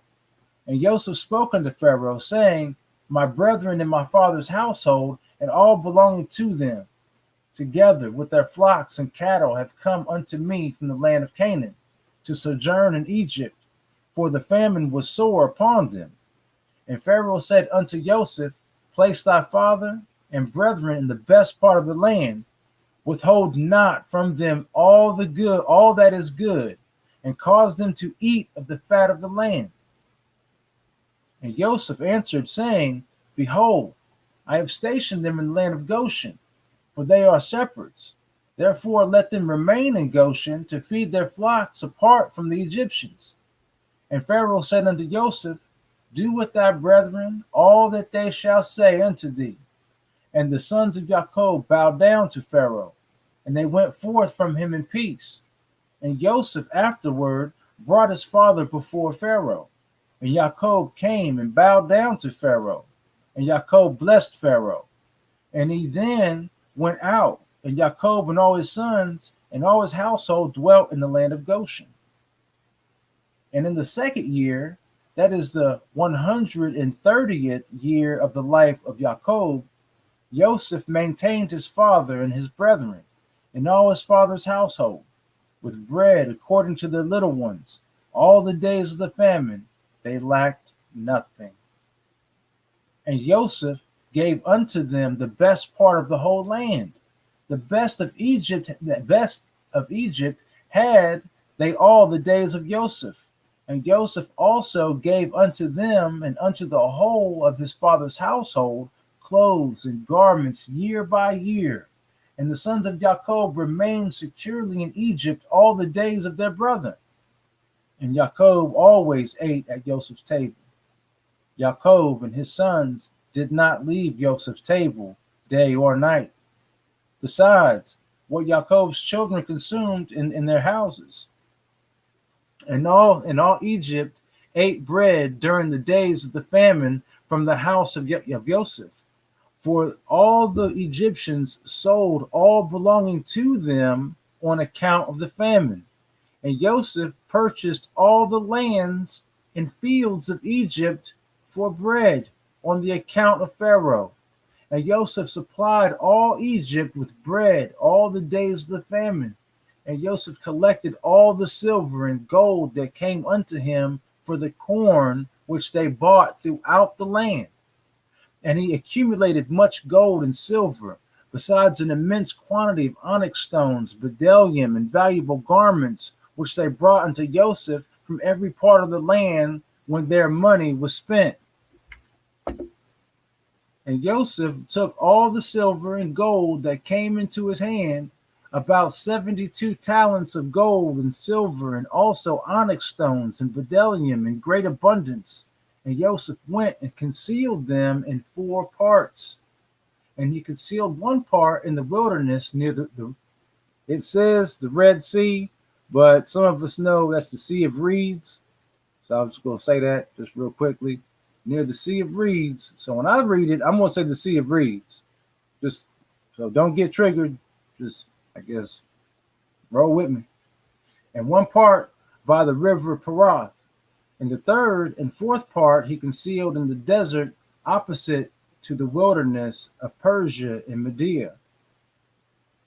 And he took part of the gold and silver that was left and gave it unto all his brothers and unto all his father's household and unto all the women of his father's household. And the rest he brought to the house of Pharaoh, about 20 talents of gold and silver. And Joseph gave all the gold and silver that was left unto Pharaoh, and Pharaoh placed it in the treasury. And the days of the famine ceased after that in the land. And they sowed and reaped in the whole land, and they obtained their usual quantity year by year. They lacked nothing. And Joseph dwelt securely in Egypt, and the whole land was under his advice. And his father and all his brethren dwelt in the land of Goshen, and they took possession of it. And Joseph was very aged, advanced in days, and his two sons, Ephraim and Manasseh, remained constantly in the house of Jacob, together with the children of the sons of Jacob, their brethren, to learn the ways of Yahuwah and his law. And Jacob and his sons dwelt in the land of Egypt, in the land of Goshen, and they took possession in it, and they were fruitful and multiplied. And Jacob lived in the land of Egypt 17 years. And the days of Jacob and the years of his life were 147 years. At the time Jacob was attacked with the illness of which he died. And he sent and called for his son Joseph from Egypt. And Joseph his son came from Egypt, and Joseph came unto his father. And Jacob said unto Joseph and unto his sons, Behold, I die, and the Elohim of your ancestors will visit you and bring you back to the land which Yahuwah swear to give unto you and unto your children after you. Now therefore, when I am dead, bury me in the cave which is in Machpelah, in Hebron, in the land of Canaan, near my ancestors. And Jacob made his sons swear to bury him in Machpelah, in Hebron. And his sons swore unto him concerning this thing. And he commanded them, saying, Serve Yahuwah, your Elohim, for he who delivered your fathers will also deliver you from all trouble. And Jacob said, Call all your children unto me. And all the children of Jacob's sons came and sat before him. And Jacob blessed them. And he said unto them, Yahuwah, Elohim of your fathers, shall grant you 1,000 times as much and bless you.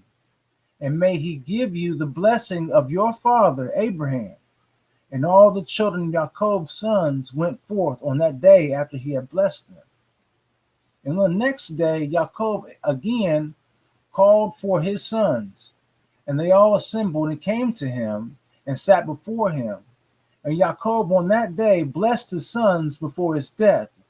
Each man did he bless according to his blessing. Behold, it is written in the book of the law of Yahuwah appearing to Jasher. And Jacob said unto Yehuda, I know, my son, that thou art a mighty man for thy brethren. Reign over them, and thy sons shall reign over their sons forever.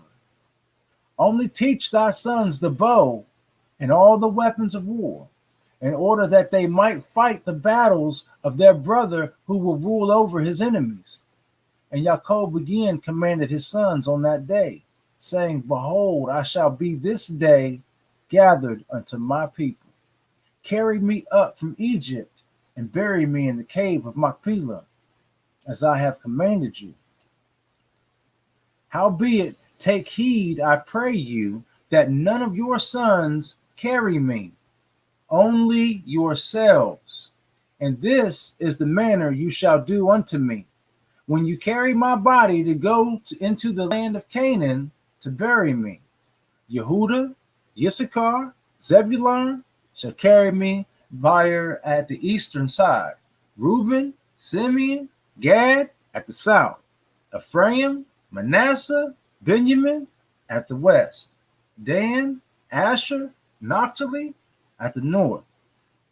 Let not Levi carry with you, for he and his sons will carry the ark of the covenant of Yahuwah with the Yasharites in the camp. Neither let Joseph, my son, carry, for as a king, so let his glory be. Howbeit, Ephraim and Manasseh shall be in their stead. Thus shall you do unto me when you carry me away. Do not neglect anything of all that I command you. And it shall come to pass when you do this unto me, that Yahuwah will remember you favorably and your children after you forever. And you, my sons, honor each his brother and his relative, and command your children and your children's children after you to serve Yahuwah Elohim of your ancestors all the days, in order that you may prolong your days in the land, you and your children and your children's children forever. When you do what is good and upright in the sight of Yahuwah your Elohim, to go in all his ways. And thou, Joseph, my son, forgive, I pray thee, the wrongs of thy brethren and all their misdeeds in the injury that they heaped upon thee, for Elohim intended it for thine and thy children's benefit. And, O my son, leave not thy brethren to the inhabitants of Egypt, neither hurt their feelings. For behold, I consign them to the hand of Elohim, and in thy hand to guard them from the Egyptians. And the sons of Jacob answered their father, saying, O our father, all that thou hast commanded us, so we will do, or so will we do. May Elohim only be with us. And Jacob said unto his sons, So may Elohim be with you when you keep all his ways. Turn not from his ways, either to the right or the left, in performing what is good and upright in his sight. For I know that many and grievous troubles will fall you in the latter days in the land. Yeah, your children and children's children only serve Yahuwah, and he will save you from all trouble. And it shall come to pass when you shall go after Elohim to serve him, and will teach your children after you and your children's children to know Yahuwah. Then will Yahuwah raise up unto you and your children a servant from amongst your children, and Yahuwah will deliver you through his hand from all affliction, and bring you out of Egypt, and bring you back to the land of your fathers to inherit it securely. And Jacob ceased commanding his sons, and he drew his feet into the bed. He died and was gathered to his people. And Joseph fell upon his father, and he cried out and wept over him, and he kissed him. And he called out in a bitter voice, and he said, O my father, my father. And his sons' wives and all his household came and fell upon Jacob, and they wept over him and cried in a very loud voice concerning Jacob. And all the sons of Jacob rose up together, and they tore their garments, and they put all sackcloth upon their loins, and they fell upon their faces, and they cast dust upon their heads towards the heavens. And the thing was told unto Osnath, Jehoshaphat's wife, and she rose up and put on a sack, and she went. All the Egyptian women with her came and mourned and wept for Jacob. All the Egyptian women with her came and mourned and wept for Jacob. And also all the people of Egypt who knew Jacob came all on that day when they heard this thing, and all Egypt wept for many days. And also from the land of Canaan did the women come unto Egypt when they heard that Jacob was dead, and they wept for him in Egypt for 70 days. And it came to pass after this that Joseph commanded his servants, the doctors, to embalm his father with myrrh and frankincense and all manner of incense and perfume. And the doctors embalmed Jacob, and Joseph had as Joseph had commanded them. And all the people of Egypt and the elders and all the inhabitants of the land of Goshen wept and mourned over Jacob. And all his sons and the children of his household lamented and mourned over their father Jacob many days. And after the days of his weeping had passed away, at the end of 70 days, Joseph said unto Pharaoh, I will go up and bury my father in the land of Canaan, as he made me swear, and then I will return. And Pharaoh sent Joseph, saying, Go up and bury thy father, as he said, and as he made thee swear. Excuse me, family. And Joseph rose up with all his brethren to go to the land of Canaan to bury their father Jacob, as he had commanded them. And Pharaoh commanded that it should be proclaimed throughout Egypt, saying, Whosoever goeth not up with Joseph and his brethren to the land of Canaan to bury Jacob shall die. It means all y'all better go pay some respect, put some respect on Jacob. All y'all better go pay respect to that man. And all Egypt heard of Pharaoh's proclamation, and they all rose up together, and all the servants of Pharaoh and the elders of his house and all the elders of the land of Egypt went up with Joseph. And all the officers and nobles of Pharaoh went up as the servants of Joseph, and they went to bury Jacob in the land of Canaan. And the sons of Jacob carried the bier upon which he lay, according to all that their father commanded them. So did his sons unto him. And the bier was of pure gold, and it was inlaid round about with onyx stones and bdellium. And the covering of the bier was gold woven work, joined with threads, and over them were hooks of onyx stones and bdellium. And Joseph placed upon the head of his father Jacob a large golden crown, and he put a golden scepter in his hand. And they surrounded the bier, as was the custom of kings during their lives. And all the troops of Egypt went before him in this array.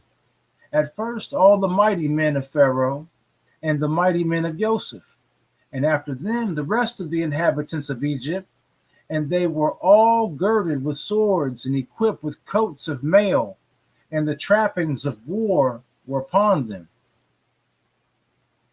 And all the weepers and mourners went at a distance opposite to the bier, going and weeping and lamenting, and the rest of the people went after the bier. And Joseph and his household went together near the bier, barefooted and weeping, and the rest of Joseph's servants went around him, each man and his ornaments upon him, and they were all armed with their weapons of war. And 50 of Jacob's servants went in front of the bier, and they strewed along the road myrrh and aloes and all manner of perfume. And all the sons of Jacob that carried the bier walked upon the perfumery, and the servants of Jacob went before them, strewing the perfume along the road.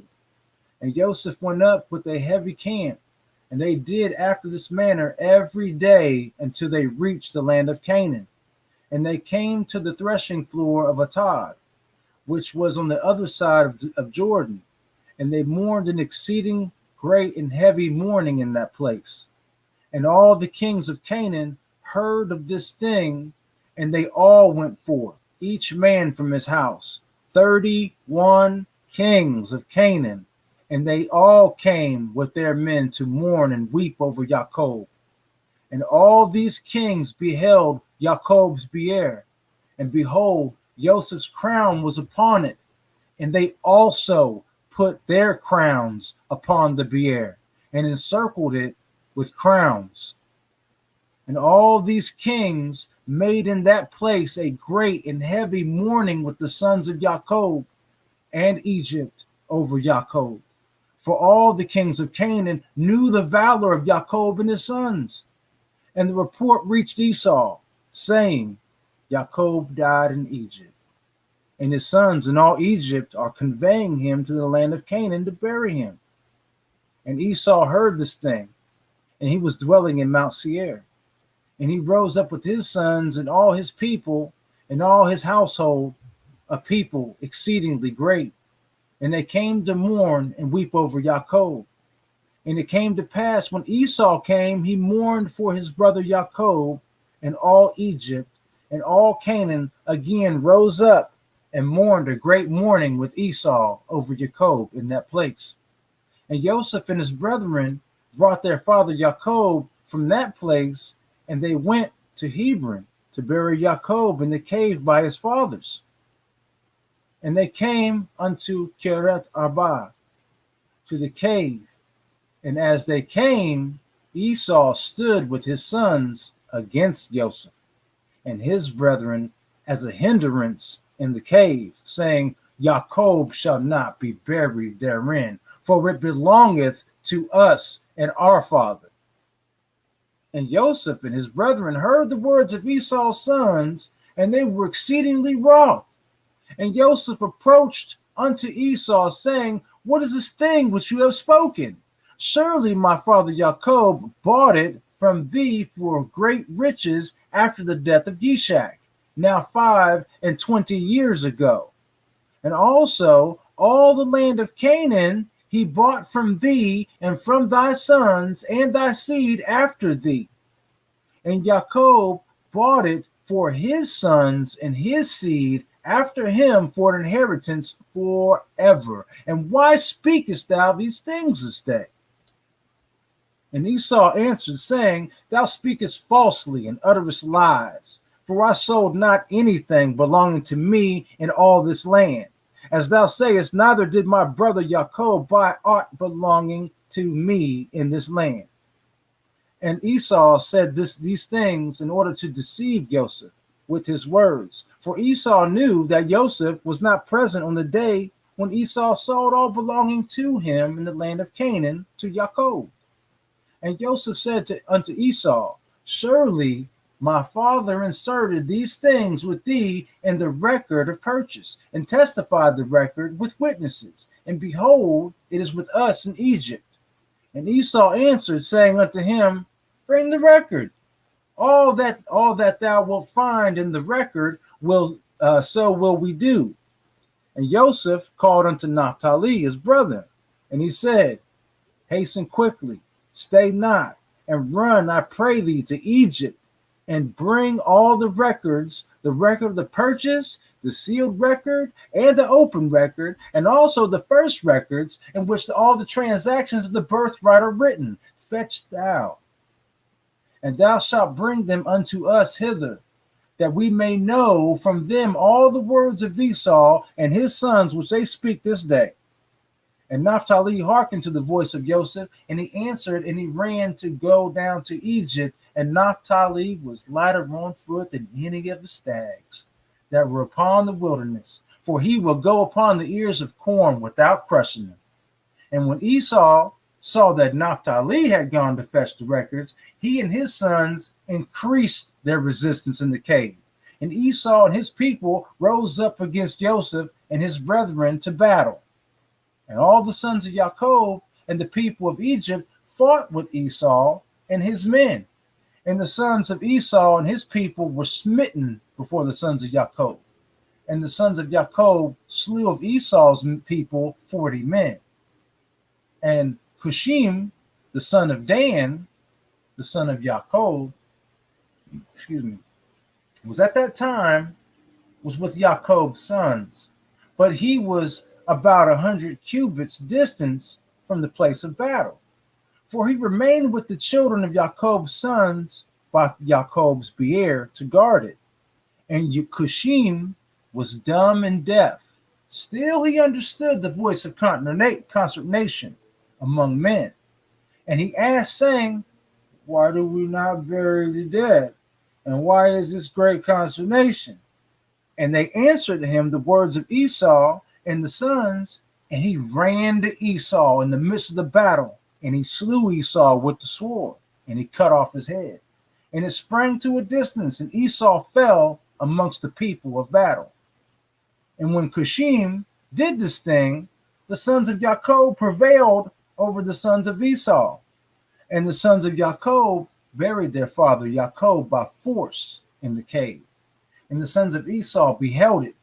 And Jacob was buried in Hebron in the cave of Machpelah, which Abraham had bought from the sons of Heth for possession of a burial place. And he was buried in very costly garments.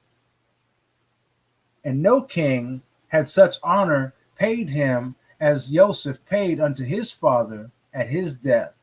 For he buried him with great honor, like unto the burial of kings. And Joseph and his brethren made a mourning of 7 days for their father. And it was after this that the sons of Esau waged war with the sons of Jacob. And the sons of Esau fought with the sons of Jacob in Hebron. And Esau was still lying dead, not buried. And the battle was heavy between them. And the sons of Esau were smitten before the sons of Jacob. And the sons of Jacob slew the sons of Esau 80 men. And not one died of the people of the sons of Jacob. And the hand of Joseph prevailed over the people of the sons of Esau. And he took Zepho, the son of Eliphaz, the son of Esau, and 50 of his men captive. And he bound them with chains of iron, and gave them into the hand of his servants to bring them to Egypt. And it came to pass, when the sons of Jacob had taken Zepho and his people captive, all those remained were greatly afraid of their lives from the house of Esau, lest they should also be taken captive. And they all fled with Eliphaz, the son of Esau, and his people, with Esau's body, and they went on their road to Mount Seir. And they came unto Mount Seir, and they buried Esau in Seir, but they had not brought his head with them to Seir, for it was buried in that place where the battle had been in Hebron. And it came to pass, when the sons of Esau had fled from before the sons of Jacob, the sons of Jacob pursued them unto the borders of Seir, but they did not slay a single man from amongst them when they pursued them. For Esau's body, which they carried with them, excited their confusion. And so they fled, and the sons of Jacob turned back from them and came up to the place where their brethren were in Hebron. And they remained there on that day, and on the next day, until they rested from battle. And it came to pass on the third day, they assembled all the sons of Seir the Horite, and they assembled all the children of the east, a multitude of people like the sand of the sea. And they went and came down to Egypt to fight with Joseph and his brethren, in order to deliver their brethren. And Joseph and all the sons of Jacob heard that the sons of Esau and the children of the east had come upon them to battle in order to deliver their brethren. And Joseph and his brethren and the strong men of Egypt went forth and fought in the city of Ramses. And Joseph and his brethren dealt out a tremendous blow amongst the sons of Esau and the children of the east. And they slew them 600,000 men. And they slew amongst them all the mighty men of the children of Seir the Horite. There were only a few of them left. And they slew also a great many of the children of the east, and the children of Esau, and Eliphaz the son of Esau, and the children of the east all fled before Joseph and his brethren. And Joseph and his brethren pursued them until they came unto Sukkot. And they yet slew of them in Sukkot 30 men, and the rest escaped, and they fled each to his city. And Joseph and his brethren and the mighty men of Egypt turned back from them with joy and cheerfulness of heart, for they had smitten all their enemies. And Zepho, the son of Eliphaz, and his men were still slaves in Egypt to the sons of Jacob, and their pains increased. And when the sons of Esau and the sons of Seir returned to their land, the sons of Seir saw that they had all fallen into the hands of the sons of Jacob and the people of Egypt on account of the battle of the sons of Esau. And the sons of Seir said unto the sons of Esau, You have seen and therefore you know that this camp was on your account. And not only one mighty man or an adept in war remaineth. Now therefore go forth from our land, go from us to the land of Canaan, to the land of the dwelling of your fathers, wherefore shall your children inherit the effects of our children in latter days. And the children of Esau would not listen to the children of Seir, and the children of Seir considered to make war with them. And the children of Esau sent secretly to Angeas, king of Africa, and the same as Dinabah, saying, Send unto us some of thy men, and let them come unto us, and we will fight together and with the children of Seir the Horite, for they have resolved to fight with us to drive us away from the land. And Angeas, king of Dinabah, did so, for he was in those days friendly to the children of Esau. And Angeas sent 500 valiant infantry to the children of Esau, and 800 cavalry.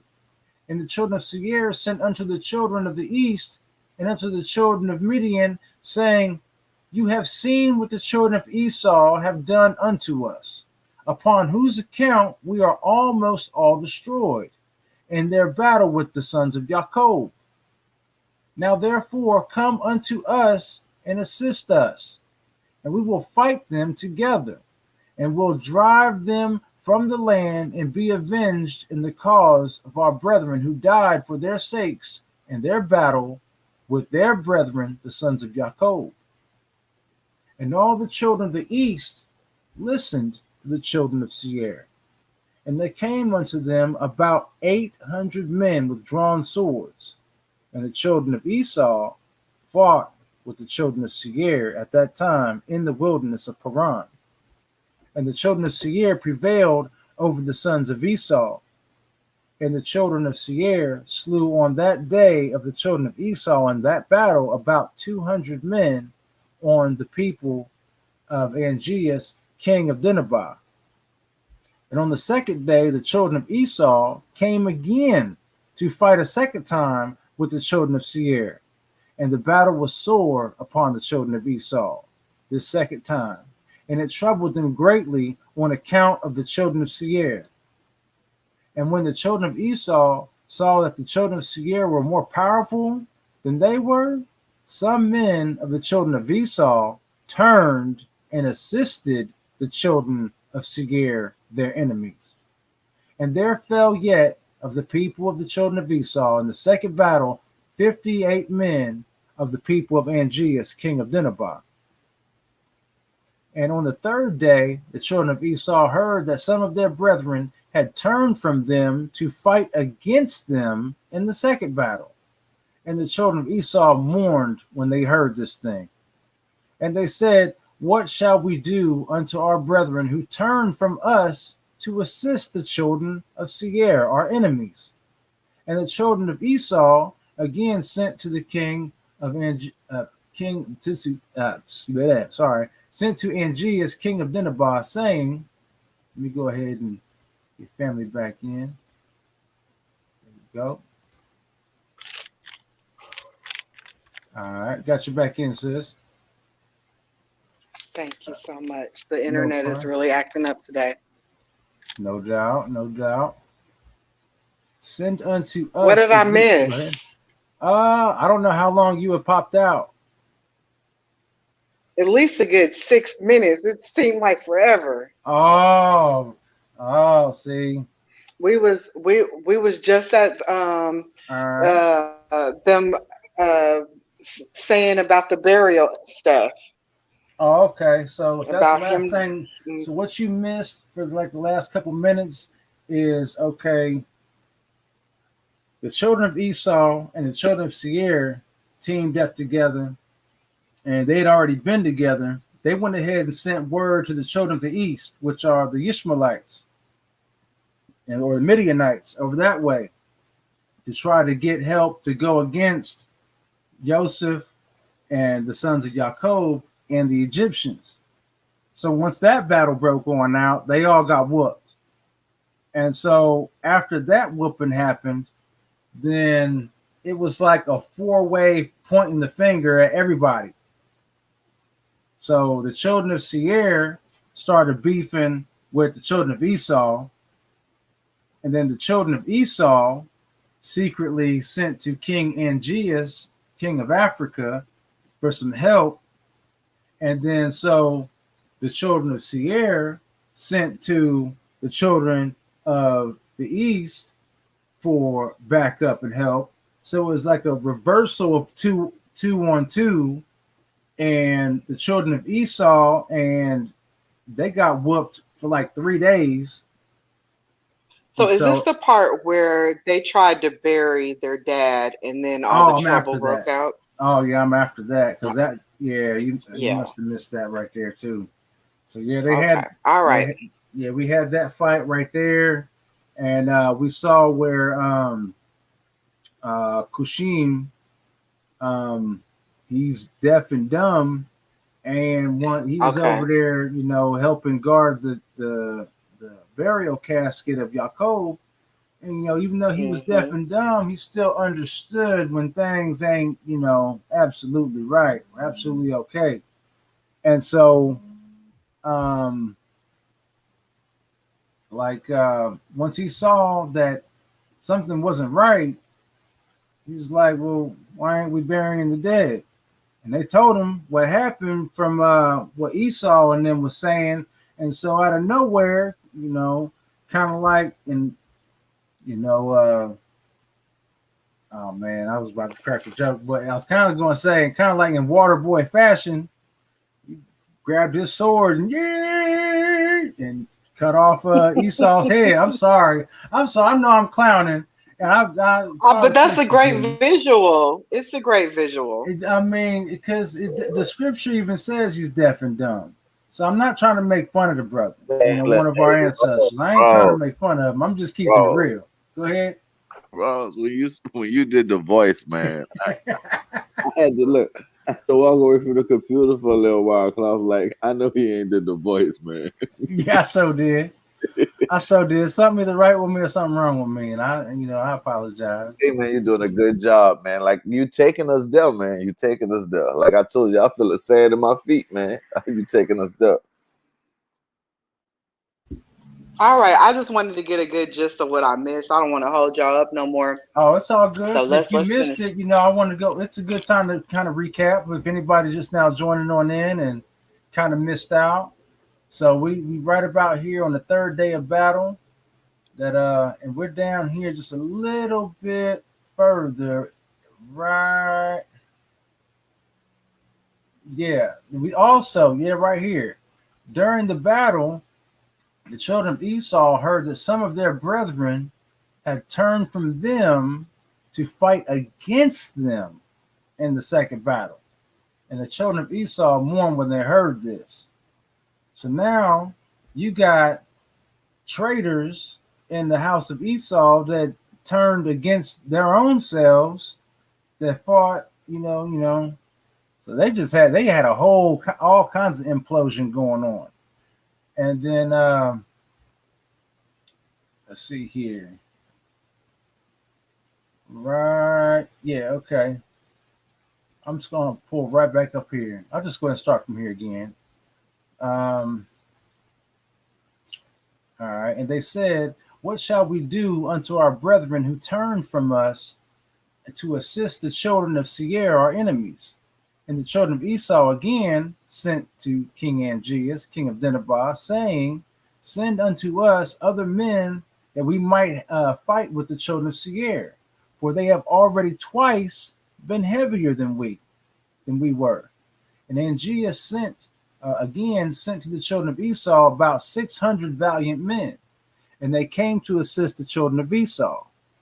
And in 10 days' time, the children of Esau again waged war with the children of Seir in the wilderness of Paran. And the battle was very severe upon the children of Seir. And the children of Esau prevailed at this time over the children of Seir. And the children of Seir were smitten before the children of Esau. And the children of Esau slew from them about 2,000 men.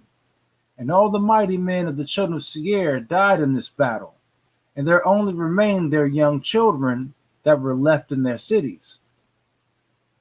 And all Midian and the children of the east betook themselves to flight from the battle. And they left the children of Seir and fled when they saw that the battle was severe upon them. And the children of Esau pursued all the children of the east until they reached their land. And the children of Esau slew yet of them about 250 men. And from the people of the children of Esau there fell in the battle about 30 men. But this evil came upon them through their brethren turning from them to assist the children of Seir, the Horite.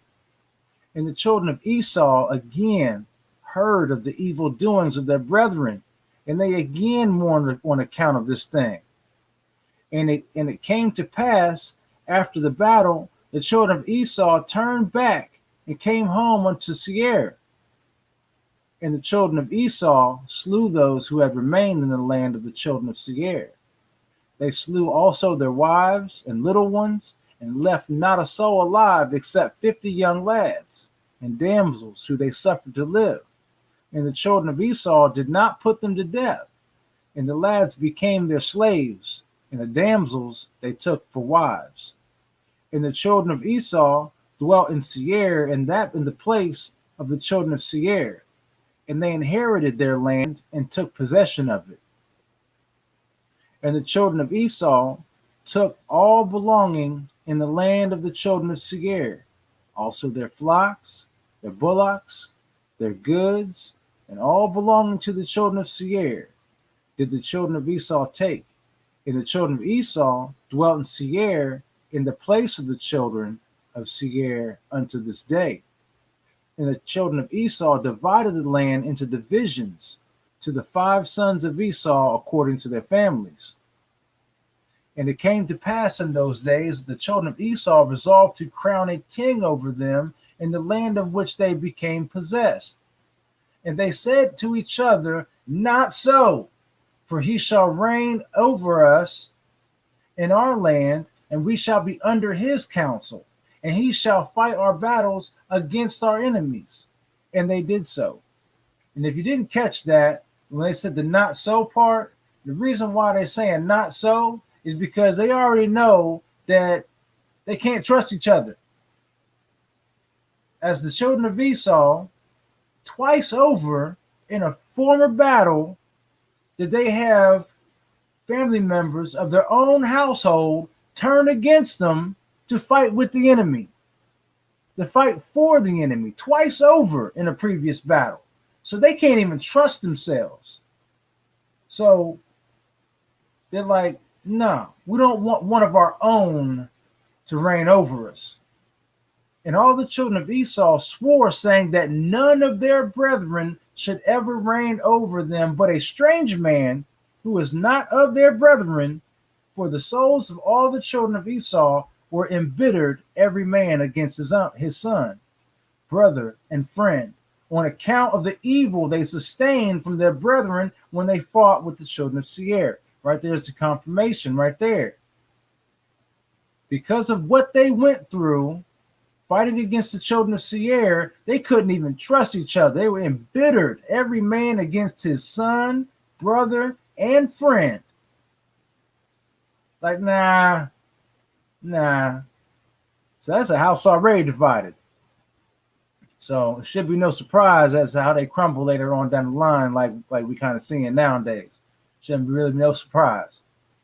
Therefore, the sons of Esau swore, saying, from that day forward, they would not choose a king from their brethren, but one from a strange land unto this day. And there was a man there from the people of Angeas, king of Nineveh. His name was Bela, the son of Beor, who was a very valiant man, beautiful and comely, and wise in all wisdom, and a man of sense and counsel. And there was none of the people of Angeas like unto him. And all the children of Esau took him and anointed him, and they crowned him for a king. And they bowed down to him. And they said unto him, may the king live, may the king live. And they spread out the sheep, and they brought him each man earrings of gold and silver, or rings or bracelets, and they made him very rich in silver, made him very rich in silver and in gold, and onyx stones and bdellium, and they made him a royal throne, and they placed a regal crown upon his head, and they built a palace for him, and he dwelt therein, and he became king over all the children of Esau. And the people of Angeas took their hire for their battle from the children of Esau, and they went and returned at that time to their master in Dinhabah. And Bela reigned over the children of Esau 30 years, and the children of Esau dwelt in the land instead of the children of Seir, and they dwelt securely in their stead unto this day. All right, let me go ahead and stop sharing this right here. So, family.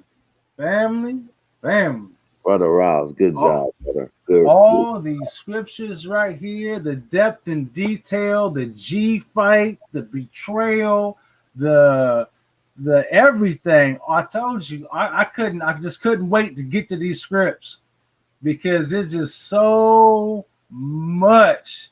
There's so much. Like, as a matter of fact, something that jumped out to me that I might have to go back to. I probably should go back to. Matter of fact, I will go back to it. Now, I always say I'm open for the correction because only a fool listens to himself. But I want to go ahead and point something out to y'all if y'all didn't see it. All right. Way back here during the G fight in the cave. All right. All right. So let's see here. Now, let's go back up here. Right here. Now, remember the bloodline. Obviously, Esau is Jacob's twin brother. Esau is the father of Eliphaz. Eliphaz is the father of Zepho. All right. And it came to pass when the sons of Jacob had taken Zepho and his people captive, all those that remained were greatly afraid of their own lives from the house of Esau. At least they should also be taken captive. And they all fled with Eliphaz, the son of Esau, and his people, with Esau's body. And they went on their road to Mount Seir. And they came to Mount Seir, and they buried Esau in Seir, but they had not brought his head with them to Seir, for it was buried in that place where the battle had been in Hebron. So Esau's head is buried in Machpelah, but his body is in Mount Seir somewhere. This is the other part that something jumped up off the page to me. Something has to do with our own captivity. Like I said, I'm open for correction. I'm cool with the correction, but it happened to jump off the page with me. The scripts that we're getting ready to come up on to see our own captivity in the land of Egypt. Not only that, but even to this day, those that we would consider as being Esau, that are either Boule or they look like the other folks and things like that. Regardless, you may not know it, but there could be a good amount of them that's family that you don't even know because they're from your cousins on the Esau side, the side that we've been beefing with ever since the G fight in the cave of Machpelah. Okay, so we have evidence of this captivity when we took one of our own captive and took them back even to the land of bondage. to Egypt, the land or house of bondage. Pretty interesting.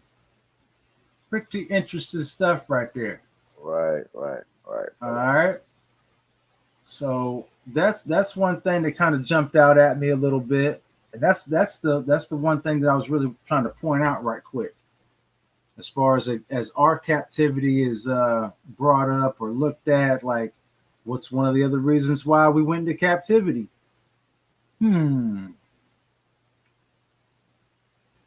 I know we all know it was because as a nation we had all backslid or at one point and started messing with other, strange Elohim and things like that. We had broke the Father's heart.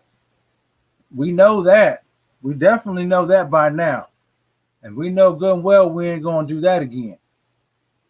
At least I can only hope that we don't have any of our people doing that again because, like I said a couple weeks ago or whatever, once we get back home to the land, and when the Most High said it's going to deal with that riffraff in the wilderness, that means we ain't going for that stuff no more. Right. So none of that foolishness. Right. Yeah, I thought that. Yeah, I'm glad you pointed that point out, Brother Rouse, because I thought that was funny too. That Esau's head was, basically, his head dropped by the cave. So basically, the whole fam bam right there.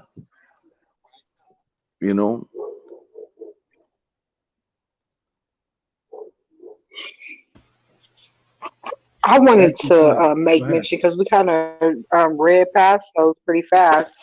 Was the greeting when father and son finally linked back up after all these years, how they mandated that everybody in the city came out and greeted him or said hello, and it just puts me in the minds of a black family, my black family, for instance, a grandmother, grandfather, or even just an aunt or uncle, they come to visit the house. You got to get up and you got to speak. Grown people walk in the door, you better, you walk into Yes. a grown person house, you better speak. And they say you better speak or you gonna die. Right. So I, Right. I'm from the South. Look, my grandmother used to say, if you don't speak, she'll put you out of the house. She'll put you out of the house. She'll put you clean out of the house. Mhm. If you come in there, don't say good morning. She'll look at you and she'll say, I don't know if that's proper, but she'll say, she old lady, she used to say, I ain't slept with you last night, so you go back outside. That's what she used to Mhm. do. Like that's a little old Southern slang. Mhm. They used to say that, like she'll put you back outside until you come back in, and you better say good morning, and you better speak to everybody sitting down, her company and everybody. But Mhm. honestly, like Rouse, man, man, look, the Most High, give all the praise to the Most High. But man, I thank the Most High for that punishment that you know I, you know what I'm saying. I thank 'Cause him for that punishment too, because it's coming in look, handy. look, brother, you took us back, man. Like honestly, like coming through, like we all the way down to the fight. I thought you was gonna stop before the fight came for the big Oh GG. no! I was so happy a couple of days ago that as I Yep. was looking over that, I was like just skimming because I said we're going to be starting to do like 7 chapters at a time. So I got to skimming through and looking through the next 7 chapters while we was just dialoguing at the end of last like Shabbat's episode. And I was like, ooh, Right. ooh, ooh, yeah, I get to cover the whole Like a thing. kid in a Yeah, I candy get to shop. cover the whole thing, the whole Right. fight and then some. You So had yeah, me so I was excited to get to these scripts. Yeah, you had me so tuned in. Like I said, I'm like a kindergartner in you know what I'm saying, a kindergartner in story time. And the thing about it is when you was going through that story, towards the end of the Joseph story, and like when all the way up, like I'm gonna say, you had my heart. You know what I'm saying? The words started jumping off my page, just jumping off the page. With my heart started melting when when they was coming in you know, and the brothers was making up. Well, when the brothers was making, but when he sent the little girl to go sing to Jacob, and it melted my heart because, you know, I understand that, you know, that's my language. I have a 10-year-old daughter that, you know what I'm saying, I'm crazy about.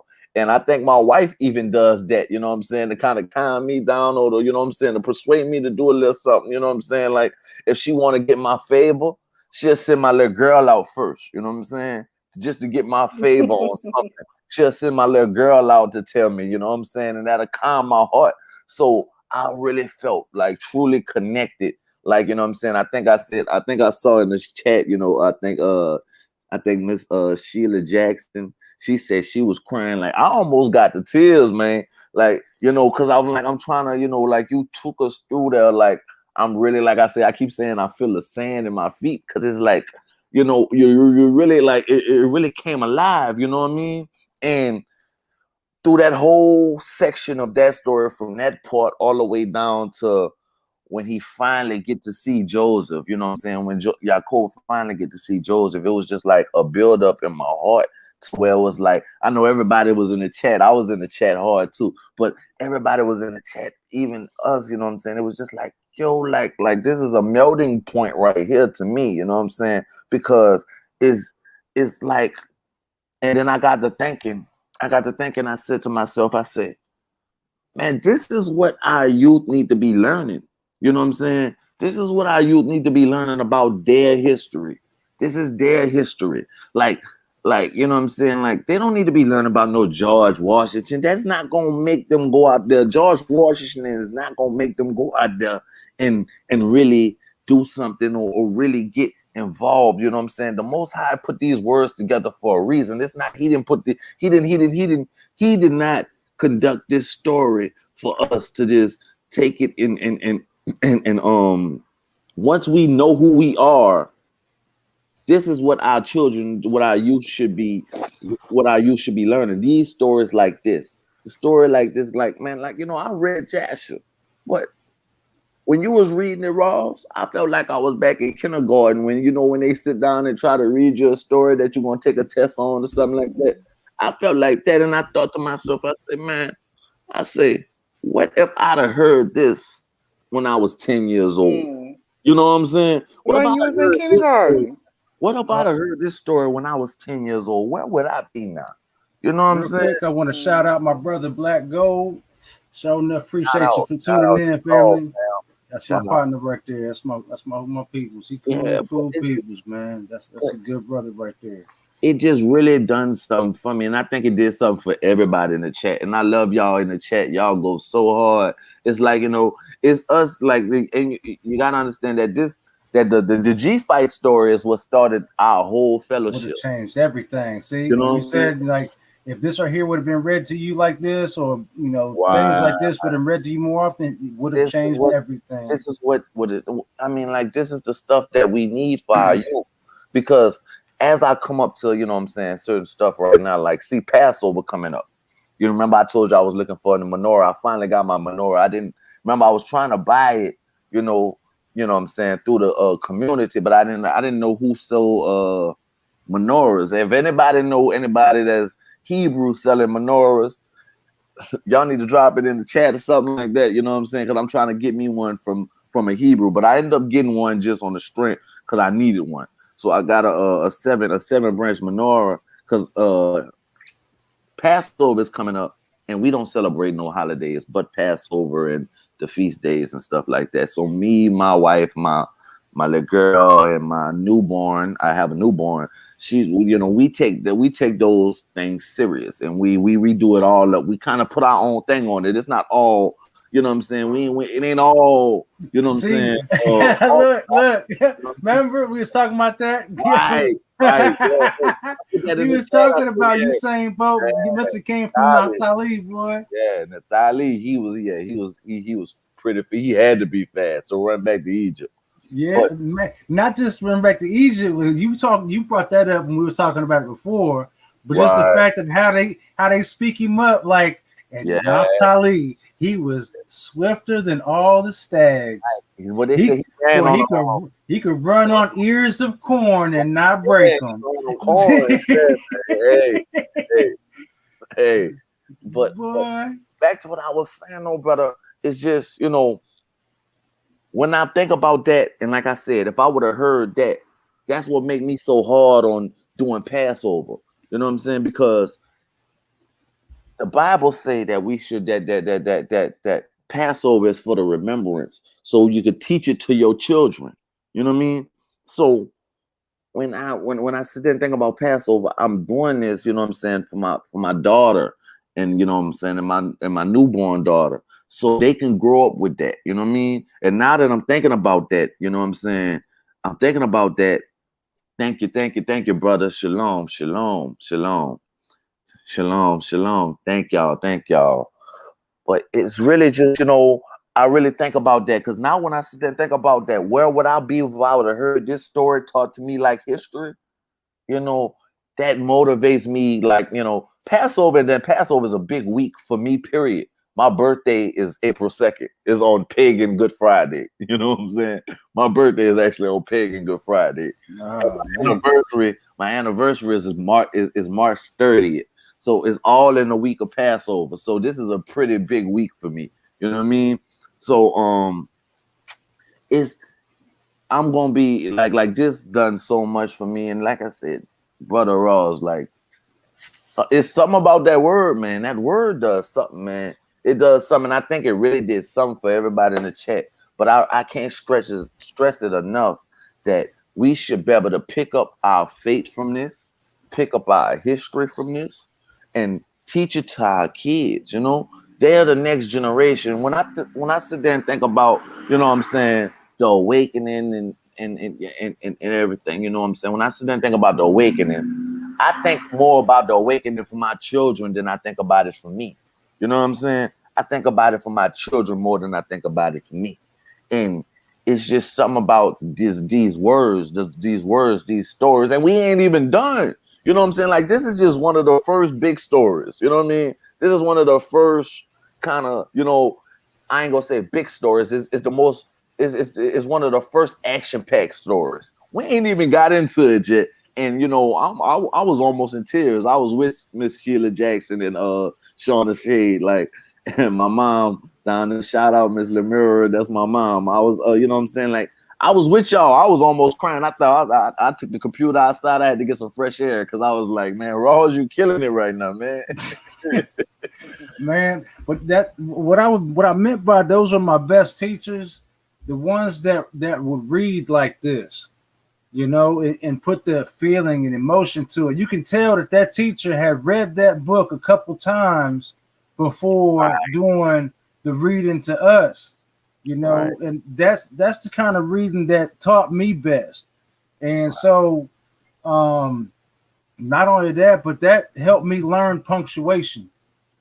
You know what I'm saying? So, like, different, like, how to really read, write, and I fell in love with poetry as a kid, stuff like that. And like, I don't know what you did to get in punishment, but I'm glad it happened.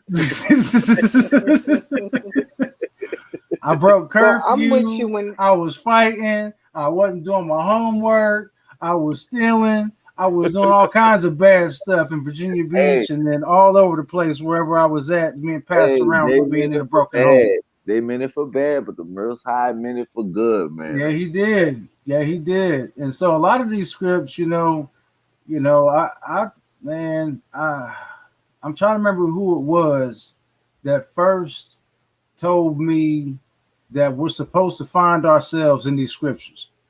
Like, no matter what, whenever you read them, no matter who you are out there listening and watching right now, everybody in the chat, everybody right here on the panel, when you read these scriptures, you're supposed to find yourself in these scriptures because these are your ancestors. Right. And chances are, there was a study that I wanted to do, but I ended up getting sidetracked away from it. But it's a study on, I wanted to try to break down and show everybody that the scripture that says nothing new is under the sun, and that scripture tied in with Leviticus and everything, the reconciliation of sin, the Father sending the Messiah to die for us, sending his son to die for us, him coming to die for us. All of this is a purification process from It, front it, to back. The Most High knew from the very beginning, before he created everything, that he knew he had to make an opposition to himself. Therefore, we would have a choice. All right. I And definitely. hopefully those of us that, well, he knows who's going to choose him and who's not. He knew all of these things before, when he spoke forth creation. He knows who's going to choose him, who's going to turn their life around, who's going to repent. He knows these things, all of these things. But every last thing from the time which he spoke forth creation up until when he says it's all done, this is a purification process, family. Everything that we're going through, our trials, tribulations, from the time that we're born to the time that we lay it down for good, we're going through a purification process. So even when you sin, you go astray, you repent. Yeah. I pray you repent. Let the purification start. But we must come to brokenness, for one, to realize where we went wrong at, to reconcile with the Most High of our sins, seek forgiveness, and to be purified all over. All of this is a purification process. And I'm trying to tie that in with, with what we were just saying about finding yourself in these scriptures, because as you find yourself in these scriptures, you're seeing what your ancestors did wrong. You're seeing where the advice is to not go wrong. You're getting the scriptures to speak life into your darkest places, so that way you can make corrections on your life and hopefully the life of somebody else. You know what I'm saying? So this is a purification process, all of it. And all praise and thanks to the Most High Yah for all of us that wake up and realize these things. They realize that purification is necessary. This repentance is necessary. None of us, I don't care who you are, none of us has a hand to raise to the Most High Yah. None of us. So you will waste your time and waste your life being upset with him for something that more often than not probably was something that a choice or a decision that you might have done to your life, or like I've done. I mean, I made bad decisions, and I told y'all a long time ago, I have no problem, bearing my sins to help you through yours. You know what I'm saying? Because you're not alone. I know I'm not alone. I Not. know good and well I'm not alone. There's so many more people that have done the same sins that I've done and worse, and I'd be more than happy to receive wisdom from them, especially if they've changed their life. You know what I'm saying? It's just like the line from Bizzle on one of his songs is that, if I know the right way to go and I point you in the wrong direction, I'm a hater, and I can't be that. You know what I'm saying? If I've been down that rough road, or I've done these sins, or I've committed these things, lived my life a certain kind of way, and I see that there is no benefit in anybody else living that way or behaving that way, if I let you go down that road just because you hard-headed, I'm like, well, maybe you need to learn that for yourself. I'm a hater right then and there because I I saw which way you was going, and I didn't at least make an attempt to pull on your coattail and say, yo, family, hey, or whoever. They ain't even gotta be your family. Just hey, yo, Bring it out. that's not gonna help you none. At least say that. Like that way ain't gonna help you none. Like what well, what do you know about it? Well, I can just say that that's just not gonna help you none. You know what I'm saying? Like I've done that, and it's not gonna work for you. That's why I'm telling you it's not gonna work for you. I done tried that. It didn't work. It ain't gonna work. But yeah, we gotta find ourselves in these scriptures so that way we can heal our hoods. heal our homes. I love y'all family so much. I really do. And you making me appreciate. I mean, I always appreciate the punishment that his man his judgment is righteous and true. So, man, I can only hope and pray that somebody learns that and learns it the right way, not the wrong way. It's definitely a strong conviction, a very strong conviction. Yeah, it's got some good dialogue going on in the chat right now, brother Oh Black yeah, Gold. oh yeah. Oh That's yeah. what I was saying. The fellowship is, we fellowshipping. This started off with us three fellowshipping, but it's a fellowship of us and everybody else in the chat, and everybody else in the chat. It's so much. It's really so much, man. Shout out to the chat, man. It's really going down in the chat. So much information, so many different thoughts, so much good dialogue going on in the chat. Right there. That's why it's important that we know who we are. It matters when you are reading this word. It answers like an adopted child who wants to know where he or she is coming from. Same with us as an awakened people. Amen. Hallelujah. Yeah. The thing that hath been, it is that which shall be. And that which is done is that which shall be done. And there's no new thing under the sun. Ecclesiastes 1:9. Hallelujah. Yes. I love y'all, family. I What love you got, y'all. sis? What you got, sis? I hear you. I hear you throwing something around. What you got, sis? You said you hear me throwing something around. No, I just I heard um you taking in a little bit. I heard you say something, so I know you throwing. Harry, you said where would I be if I would have read this stuff when I was younger? If and and Ross is like, you have to put yourself in the shoes of the character. You got to find the character or the family member that you most identify with. And before we started this, I was talking to y'all about things that are going on. And early on we were talking about this story and I couldn't figure out for the life of me how this relates to me and what word is this in here for me. And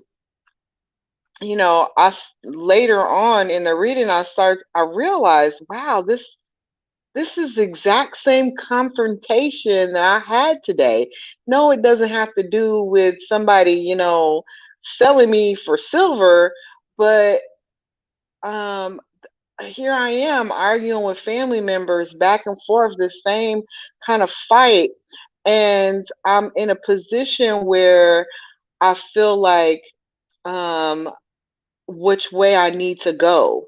And this story kind of put everything in perspective. I'm gonna still need to pray on it or whatever, but it was like Joseph still had to. He needed to know his brothers and sisters wasn't gonna do this again.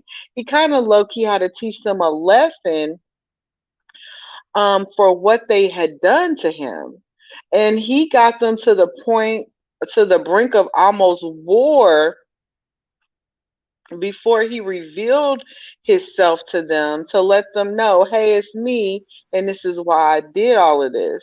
So I like to think if we started at a young age in kindergarten reading these stories in a schoolhouse, um, and instead of reading stories like James and the Giant Peach and Cat in the Hat, Right, and right. you had this story, these kids they would see you can teach them the benefit of um conflict resolution. This was Yo, all in this story.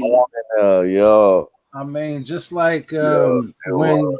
when It was. Jacob finally came to Egypt to see Joseph, all right, and then so he dwelled. They were there for like 17 years, I think it was, before Joseph ended up dying in the land of Goshen.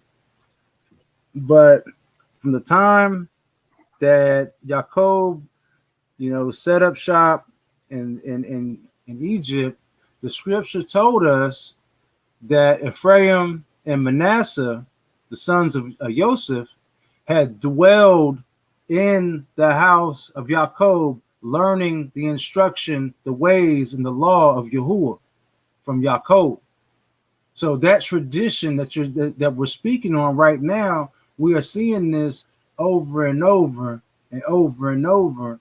That there was a patriarch that wasn't that everybody knew that they know the way, and all the kids would pretty much be right there with that patriarch. You know what I'm saying? To learn the ways of the Most High and to learn His law. So that's another beautiful thing right there that I saw, that kind of stuck out earlier on, kind of a repetitive um, teaching Yeah, that comes back up from the scriptures. right. Yeah, it was like um, what it was. It was like Abraham sat under Noah, and Under then Noah and Shem. under Noah and Shem, and then it went down to Eber. and then it went down to Eber, and then I think what Eber sat down with, because it was a point where Judah and Noah, and when he sat in one spot somewhere in there, I forget. I don't want to you know what I'm saying, misquote something, but they sat down and they learned too. They learned too. You know what I'm saying? The older children that was there learned too.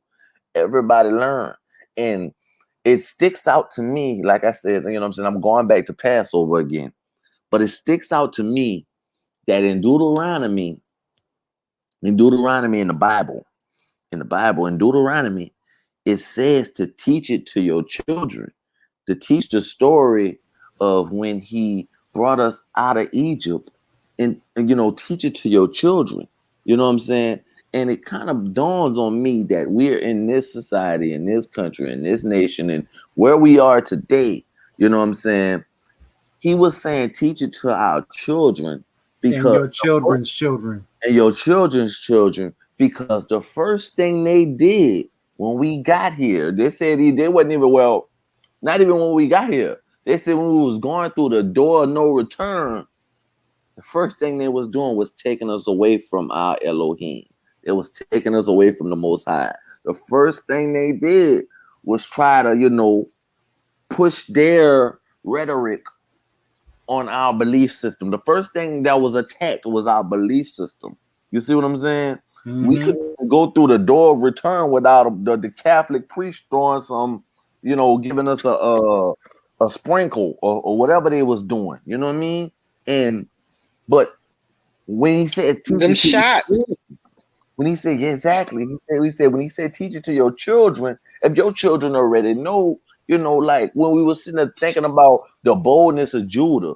Yes, Judah was bold. Judah was wild. Yeah, Judah was bold, but what Judah was standing on was more bolder than him. You know what I'm saying? Judah was breaking doors and stuff like that. And then he told his brothers, why y'all scared? Elohim is with us. Right. That's he was bold. He wasn't bold because he was just kicking in doors. You know what I'm saying? Like, yes, Judah, we are bold as in just by ourselves, but what the word is saying, think about how much more bolder and how much more confident we can be if we learned it like he learned it. You know what I mean? If we had that instilled into us, if I would have read that story when I was younger, I mean, you know what I'm saying? I think I'm the hardest dude sometimes. You know what I'm saying? But if I would have had that read to me about my people when I was 10 years old, and I don't know where I'd be. But that's why they couldn't let you read that, because of that. It's the reason why Christmases and Easters and all this other kind of stuff is in the way. We first teach our children lies. The first thing we do, we're not teaching them anything in truth and substance, and none of us have time to really take care of them, because there's 50% of households don't have a father in them. So that means either mom is collecting welfare or she's working so much that she doesn't have time to rear her own children. She puts it in the hands of other people to take care of their kids. and they had a horrible upbringing as well. So there's none of that study. There's none of that reinforcement of strength and power. It's all about, thuggish, ruggish criminals, drug addicts, and this and the third. And when we do watch television, 90% of what we watch, just even reading this, listening to it, my imagination is wonderful. But what I noticed while I was imagining, I still see a white person in in this storytelling, even though I know that they are black.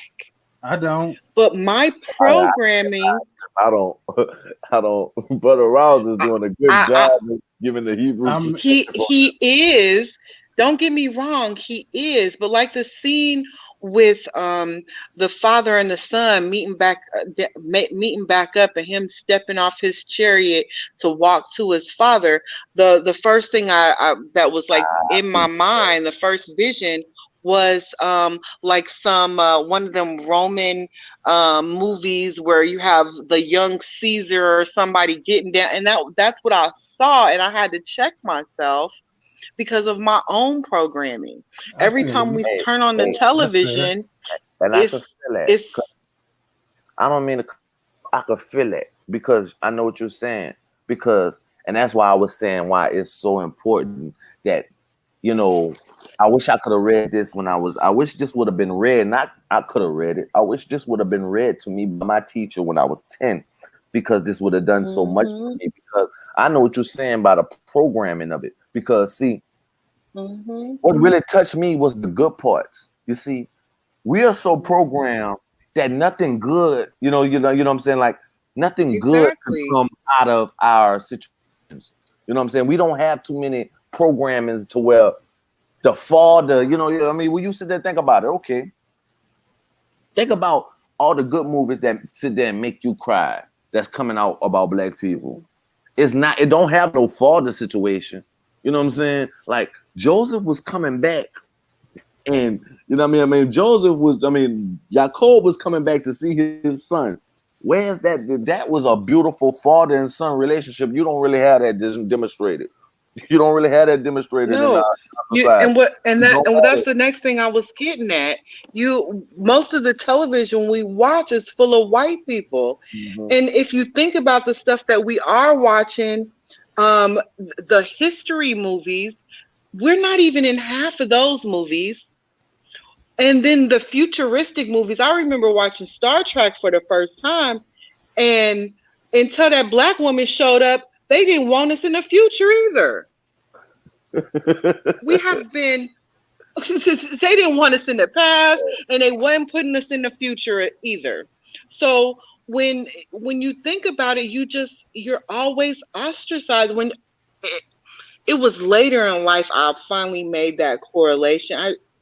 It's just like y'all are trying now, and you trying to whitewash us out of life. Period. Y'all don't want us anywhere, and we have to hear this. We have to see this. We need Definitely. cartoons and movies Most and definitely. things like that to reinforce that. And then we're racist all of a sudden when we want an all black cast for a movie. That Right. that that's Right. Right. they're trying to use reverse racism on us to make us feel like we should not have any type of pride in ourselves and in our people. I definitely agree. At first, I didn't know what you was talking about, but I definitely agree because you're right about the programming, and that's what I'm saying. As this is what our youth should be hearing in history, in social studies, Hmm. history. This is what our youth should be hearing because this is it is so you know. Think about what it does to a young boy that doesn't even just know his father. You know what I'm saying? Not Hmm. to go farther back and say, we just gonna start y'all history class off with slavery. You know, we don't know where y'all came from. Yes. Y'all just poof on the boats. And, Yes. And it that's wasn't until my awakening that I had to ask myself that question. so this is what our youth should be taught. They should be taught this. They should be taught this because this is, I mean, like I'm 29 years old, and this has done something for me, like to the point, like and like I've read Jasher, but I think it was something happened when I heard it read to me than me reading it myself. Something happened because it's like that. Like I said, I was having that kindergarten teacher moment, and something happened when I heard it reading it to me. I heard it read to me, and it's something different happened. Something broke. You know what I mean? Something broke, definitely. Well, to go hand in hand And with that's the what power both of and y'all that's the saying. power and that's the power of reading. It's the power of television. It is the power, and it's the same power that has been used against us. That same visual that you can get from the audio, the audio reception, you they're using that same power against you. You see how powerful it is just by him reading. So what more can we Right, do right. as a people if we use the same weapons they designed to defeat our people and use them to uplift us? Every weapon formed against us. All right. So something that goes hand in Everyone. hand with exactly what both of y'all are talking about. And this is what I brought up earlier on that I harped on. There's two spots definitely that I wanted to go ahead and re-point out that we should be, showing our kids and in a confidence of knowing who we are. This is back at the beginning of the letter that Jacob sent to Joseph, not knowing that he's sending this letter to his son. Said, from thy servant Jacob, son of Yishak, son of Abraham, the Hebrew, the prince of Elohim, the prince of Elohim. That's the confidence of knowing who you are. Yeah. Okay? The confidence of your bloodline, knowing who you are and who you come from. We are children of Elohim. It means we need to carry ourselves with a different standard. This means a different set of love, values, and sure enough, this kind of confidence needs to be instilled into our young ones. This is the same kind of confidence that, I guess, as a quick spoiler alert, really it's a bit of a spoiler alert, but not really, because Brother Karras ended up going over this same scripture that we're going to get into later when it's pertaining to what Balaam had said about Moses, or when Moses had reached up and grabbed the crown off Pharaoh's head as a 3-year-old child. Yeah. And he said, don't imagine that he did this out of ignorance, for he is a Hebrew child. And all wisdom from the Most High is in him. You know what I'm saying? How would Balaam make an accusation like that if it wasn't for the fact that he knew that this is how we bring each other up? This is how we bring our family up, with wisdom and knowledge of all things, to understand the gravity of all things, especially knowing who and what we are. All right, so there's that one. And then some chapters way back down. Ooh, that's a whole lot too far. Then the respect that Jacob was given during his death. Let's get down here to it, to where Joseph put a crown on his head, not only did he put a crown and a scepter in the hand of his father Jacob, but then hold on, trying to get down here real quick.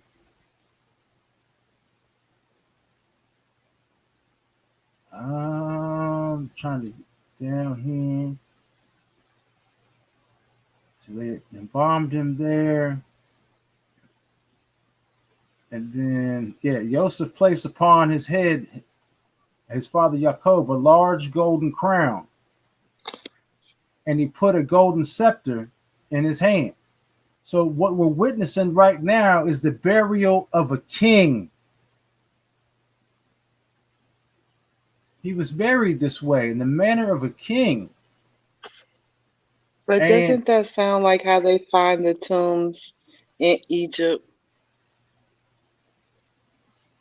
Well, I mean, I see what you're kind of getting at.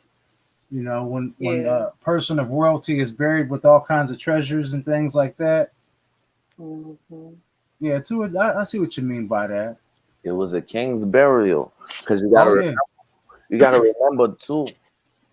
Every time, it seems like every time. I mean, I don't want to go off the limb, but it seems like every time somebody in significance, like you know what I'm saying, in the significance of like Jacob or somebody like this, because you got to remember, it seems like double prophecy to me. That's the good word for me that I want to use. It seems like double prophecy because remember, they wanted to bury Hamashiach, the Messiah, as a criminal. Remember, they wanted to bury him with the criminals, and then I think it was Nicodemus and another rich cat ended up giving him a burial because remember, they say the stone rolled back. Criminals don't have criminals, they was just throwing the criminals. They all had their own little burial site or whatever. You know what I'm saying? It wasn't no big thing. The Messiah ended up with a king's burial. You know what I mean? Like this is just reading this word is so much. You know what I'm saying? And that's how I know when we read through these words, when we read through the word, that even with just the celebrating the Passover and the celebrating the feast days, they all pointed to the Messiah. Everything about the word was pointing to the Messiah. And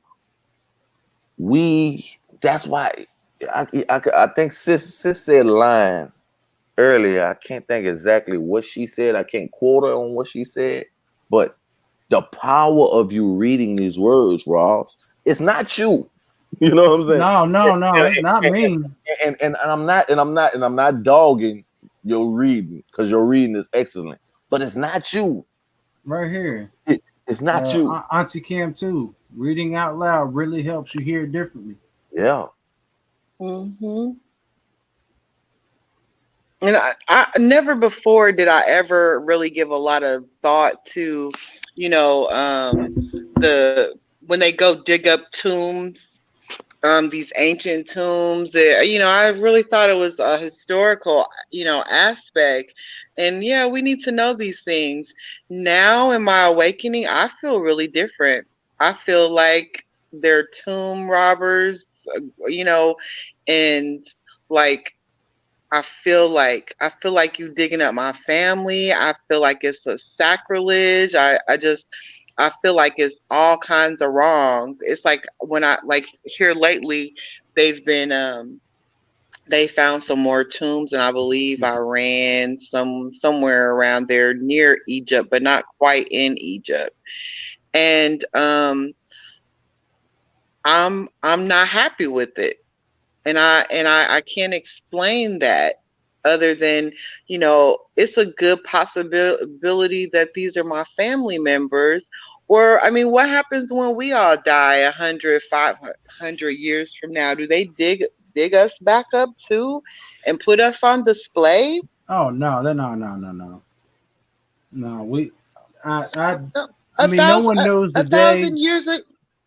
Yeah, no one knows the day when Yeshua's coming back, Excuse me. but I seriously doubt that we got another 500 years to wait or 1,000 years to Well, wait I because get that. I get that part, but I mean, in with that with that hindsight 2020, if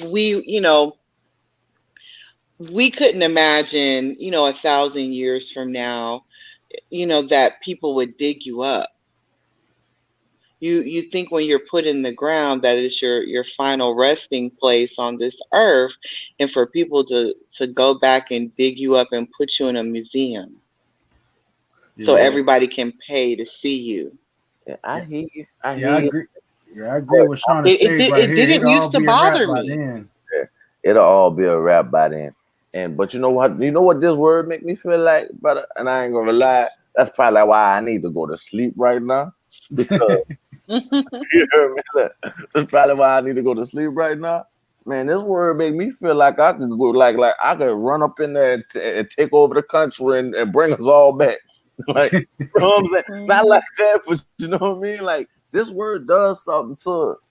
And if this word could do something like this to me being 29, imagine what it could do to the 10-year-old that knows who he is. You know what I'm saying? Imagine what it could do to the little kindergartner that you know what I'm saying, before he hear the rhetoric of slavery, hear this. And then Hmm. go to school now and listen to what they're saying about slavery and look at that, be like, yeah, I know that part. I already know that part. I already heard that. You know what I'm saying? I already heard that, but I know farther back. You know what I'm saying? So his mind, by the time he get 29, my age, his mind, he probably didn't help so many Hebrews, and he probably built a whole entourage. I mean, just think about the mindset of the average young kid growing up in the hood right now. I mean, I was that young little kid growing up in the hood, thinking that I had to be George Washington to be somebody. You know what I'm saying? Hmm. And I'm sitting there looking at my skin like I know George. If I'm gonna be somebody, I gotta be like George Washington. But I'm knowing I can't bleach this. I ain't got enough money to Michael Jack or nothing like that. You know what I mean? And Hmm. this stuff here, these words here, the word of the Most High does something for us to the point to where, like I said, I think I need to go to sleep because I feel like I could go. I ain't gonna say rob a bank, but you know what I mean. Like I feel like I feel like I feel like Judah in that You moment, right? you go get some justice. Yeah, Judah. I feel like Judah in that moment right now. You know what I'm saying? Like it does something for me, and then like Sister Sharita brought up, you know what I'm saying? Like just to even not just the motivation behind reading it to the little kids, reading that to the little kids, even just the part of, what I'm saying, the good parts, you know what I'm saying, that I mean, and I'm not saying it's not good, but when I say the good parts, I'm talking about the teary parts, you know what I'm saying, Joseph coming back to Mhm. Jacob, you know what I'm saying, the you know what I'm saying, the little girl sitting there singing the song, the everything about that has to do something for you. They kept this away from It us does. for, It gives for a it reason. gives you it I gives mean, you a role to play.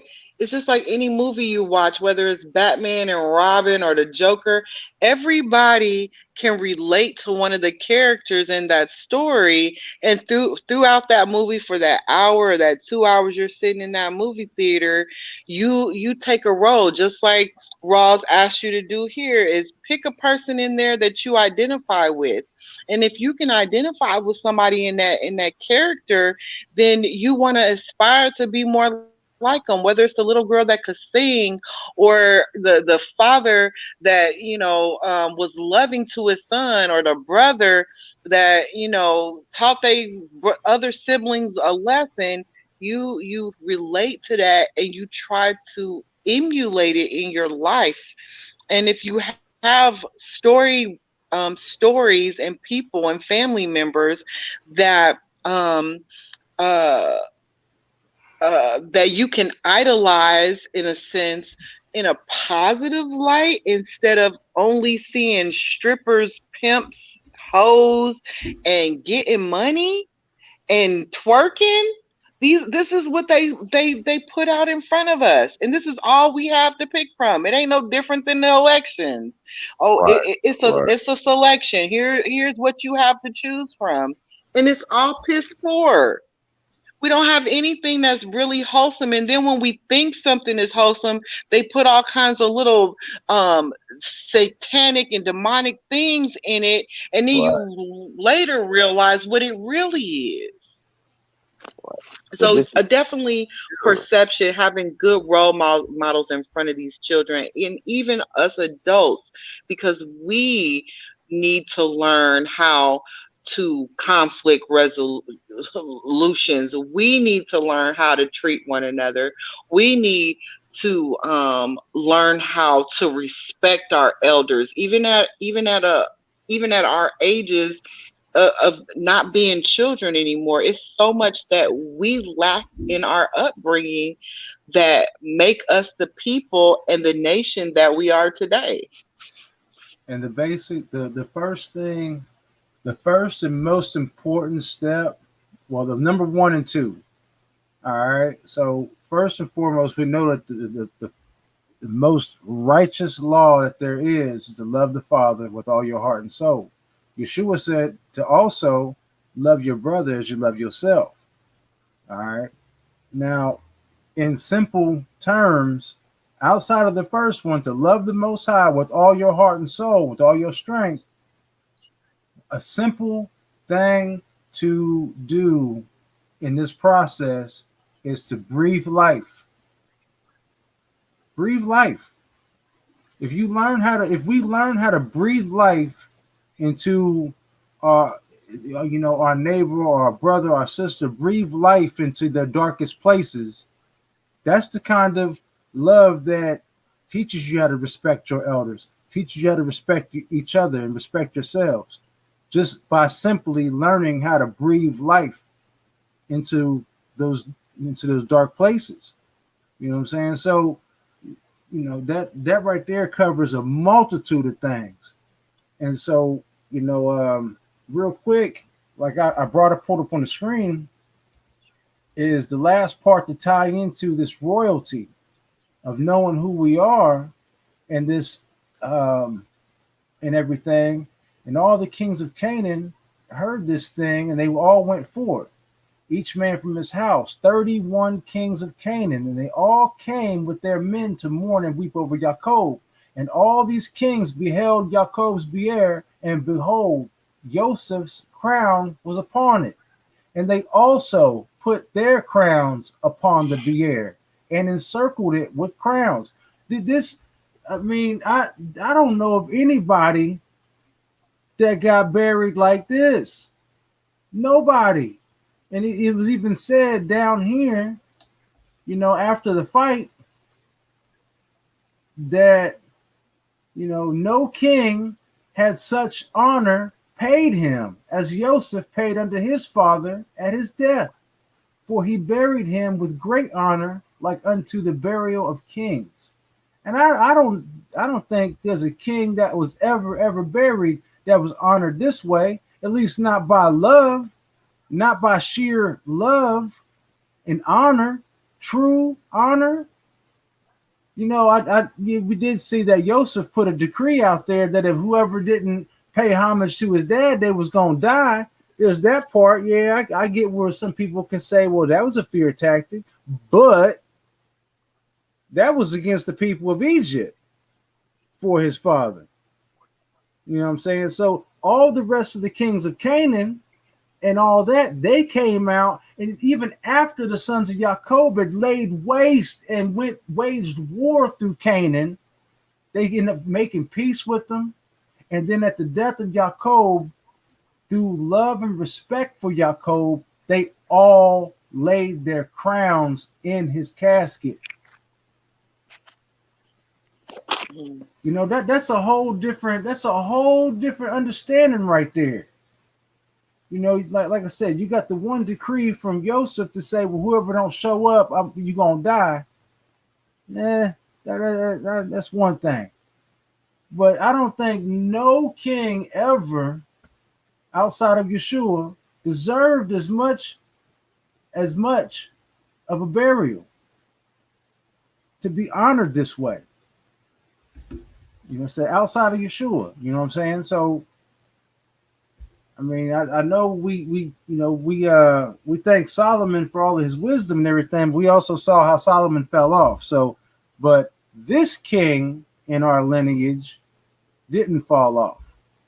This king in our lineage, you know, uh, aspired to not deviate from the way of the Most High Yah, neither to the right or to the left. You know what I'm saying? So, man, lots of good stuff here. Love it.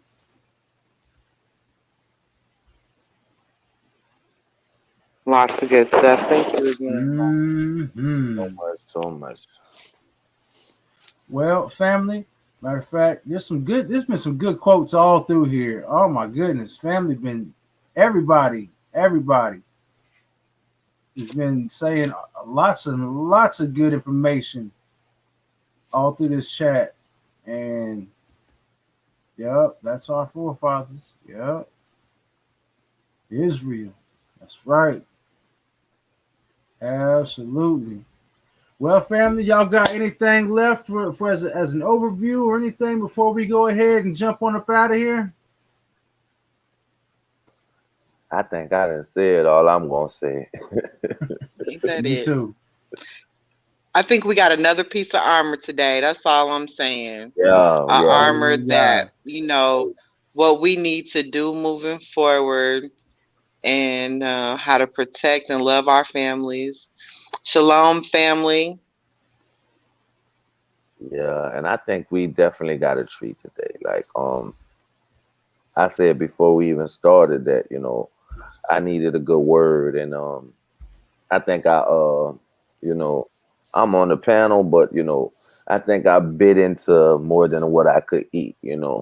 I didn't think it was gonna be this, and honestly, you know, we should really, really, really, really, really, really, really focus on this word. This is such like it's a difference.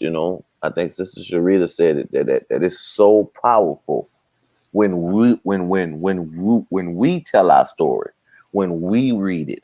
You know what I'm saying? When we put our for when we actually, that's probably why they didn't want us reading. I mean, we got to sit there and look at it like that. Like they didn't want us reading, and here we are. Like when Brother Ross was reading that, man, I've never heard it read like that. When I read it to myself, I can't read it like that. You know what I mean? Like, but it's different. It really jumped off the page today, and I just want to say thank y'all to everybody in the chat. Thank you for everybody tuning in, because the more people that join together in His name, you know, it's beautiful. It's a beautiful thing, when we all come together, that fellowship, that iron sharpen iron. And I can't stress that more, because even with just us three, we knew it was something, just something. It was something there. It all started off with a chapter that we read. We started off reading the chapter about the funeral, and that led to the fellowship that we was like, yo, we need to kind of share this. We talked about that chapter for about 4 hours, and it led to this, and you know and with everybody joining in the chat, it just makes it more. It's more. Y'all are our fellowship too. This is. I know y'all see me in the chat. I read them, and it does something for me, man. It does something for me, man. And Brother Rouse, man, I just want to thank you for being on the panel. Thank you for this panel. Thank the Most High for giving you this panel, and thank the Most High for whoever punished you to read them scriptures. That would have to be well, starting off, probably have to be with my aunt and uncle on my mama's side, living in Virginia Beach, and then for 3.5 years, and after that, it's just my own brother, and things like that. But yeah, all Shalom thanks is and praise to the Most High Yah for okay. everything. For all of y'all out there watching and tuning in, for both of y'all brothers, sis, on the panel. Man, all praise and glory to the Most High Yah for all of this. All of this. This is all His. It's all His. All glory and esteem to Yahuwah. But yeah, I wanted to go ahead and pray us on out if that's all right. It's all good with us. All right. So, dear Heavenly Father, thank you for this day. Thank you for the blessings you've given us and the blessings that you will give. But most importantly, thank you for the love that you gave us to save us. Dear Heavenly Father, we want to thank you once again for allowing us to come together as a family, as a nation, as a people. Even if they didn't catch this live, I pray that somebody makes it all the way from front to back on all of this stuff. I pray that your word reaches somebody, and I pray that that this is actually reaching and teaching other people out there. And when you prompt me and my spirit to highlight words of encouragement, Father, I pray that reaches people so that way they can see who they are, and I pray that they can be encouraged by your word, no matter what part of the word that they're in. I pray that your encouragement jumps off the page into their spirit and kindles the fire inside their bones to serve you, Father.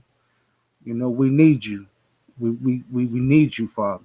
We know good and well that things is just getting messed up out here, and we're trying to, with all that we can, to do as you command, and that's heal our families, to love you, Father, to love you with all our heart and soul, heal our families, to teach our children your ways, and teach our children's children your ways, your law, standard, your statutes and commandments, so that we can please you, Father. We praise your Son for deliverance, for the redemption. We praise you for the understanding that you've been trying to teach us ever since Abraham and then some, since Enoch, who you are, and to love you. And we kept going astray as a nation, Father, over and over and over. And the last ditch effort was for you to come down and do it yourself and show us the way, the truth to life. As your Son, Yahushua HaMashiach, you came and tried to show us, Father, how to do this, how to walk this thing out, and how to walk by faith and not by sight. So we pray that all these things happen, that we love each other, Father, and we do this thing right by you. In Yahushua holy name we pray. Amen. Hallelujah. Hallelujah. All praise. Hallelujah. All right. Well, family, I sure enough appreciate everybody for tuning on in. Shalom, salamu, siyemi, shalom to you all, family abroad. No matter where you're scattered, we love you. You're not alone in this walk. This faith walk ain't no cakewalk, but man, you can do this, family. You're not alone. All right. Love you. Love you all, family. Peace.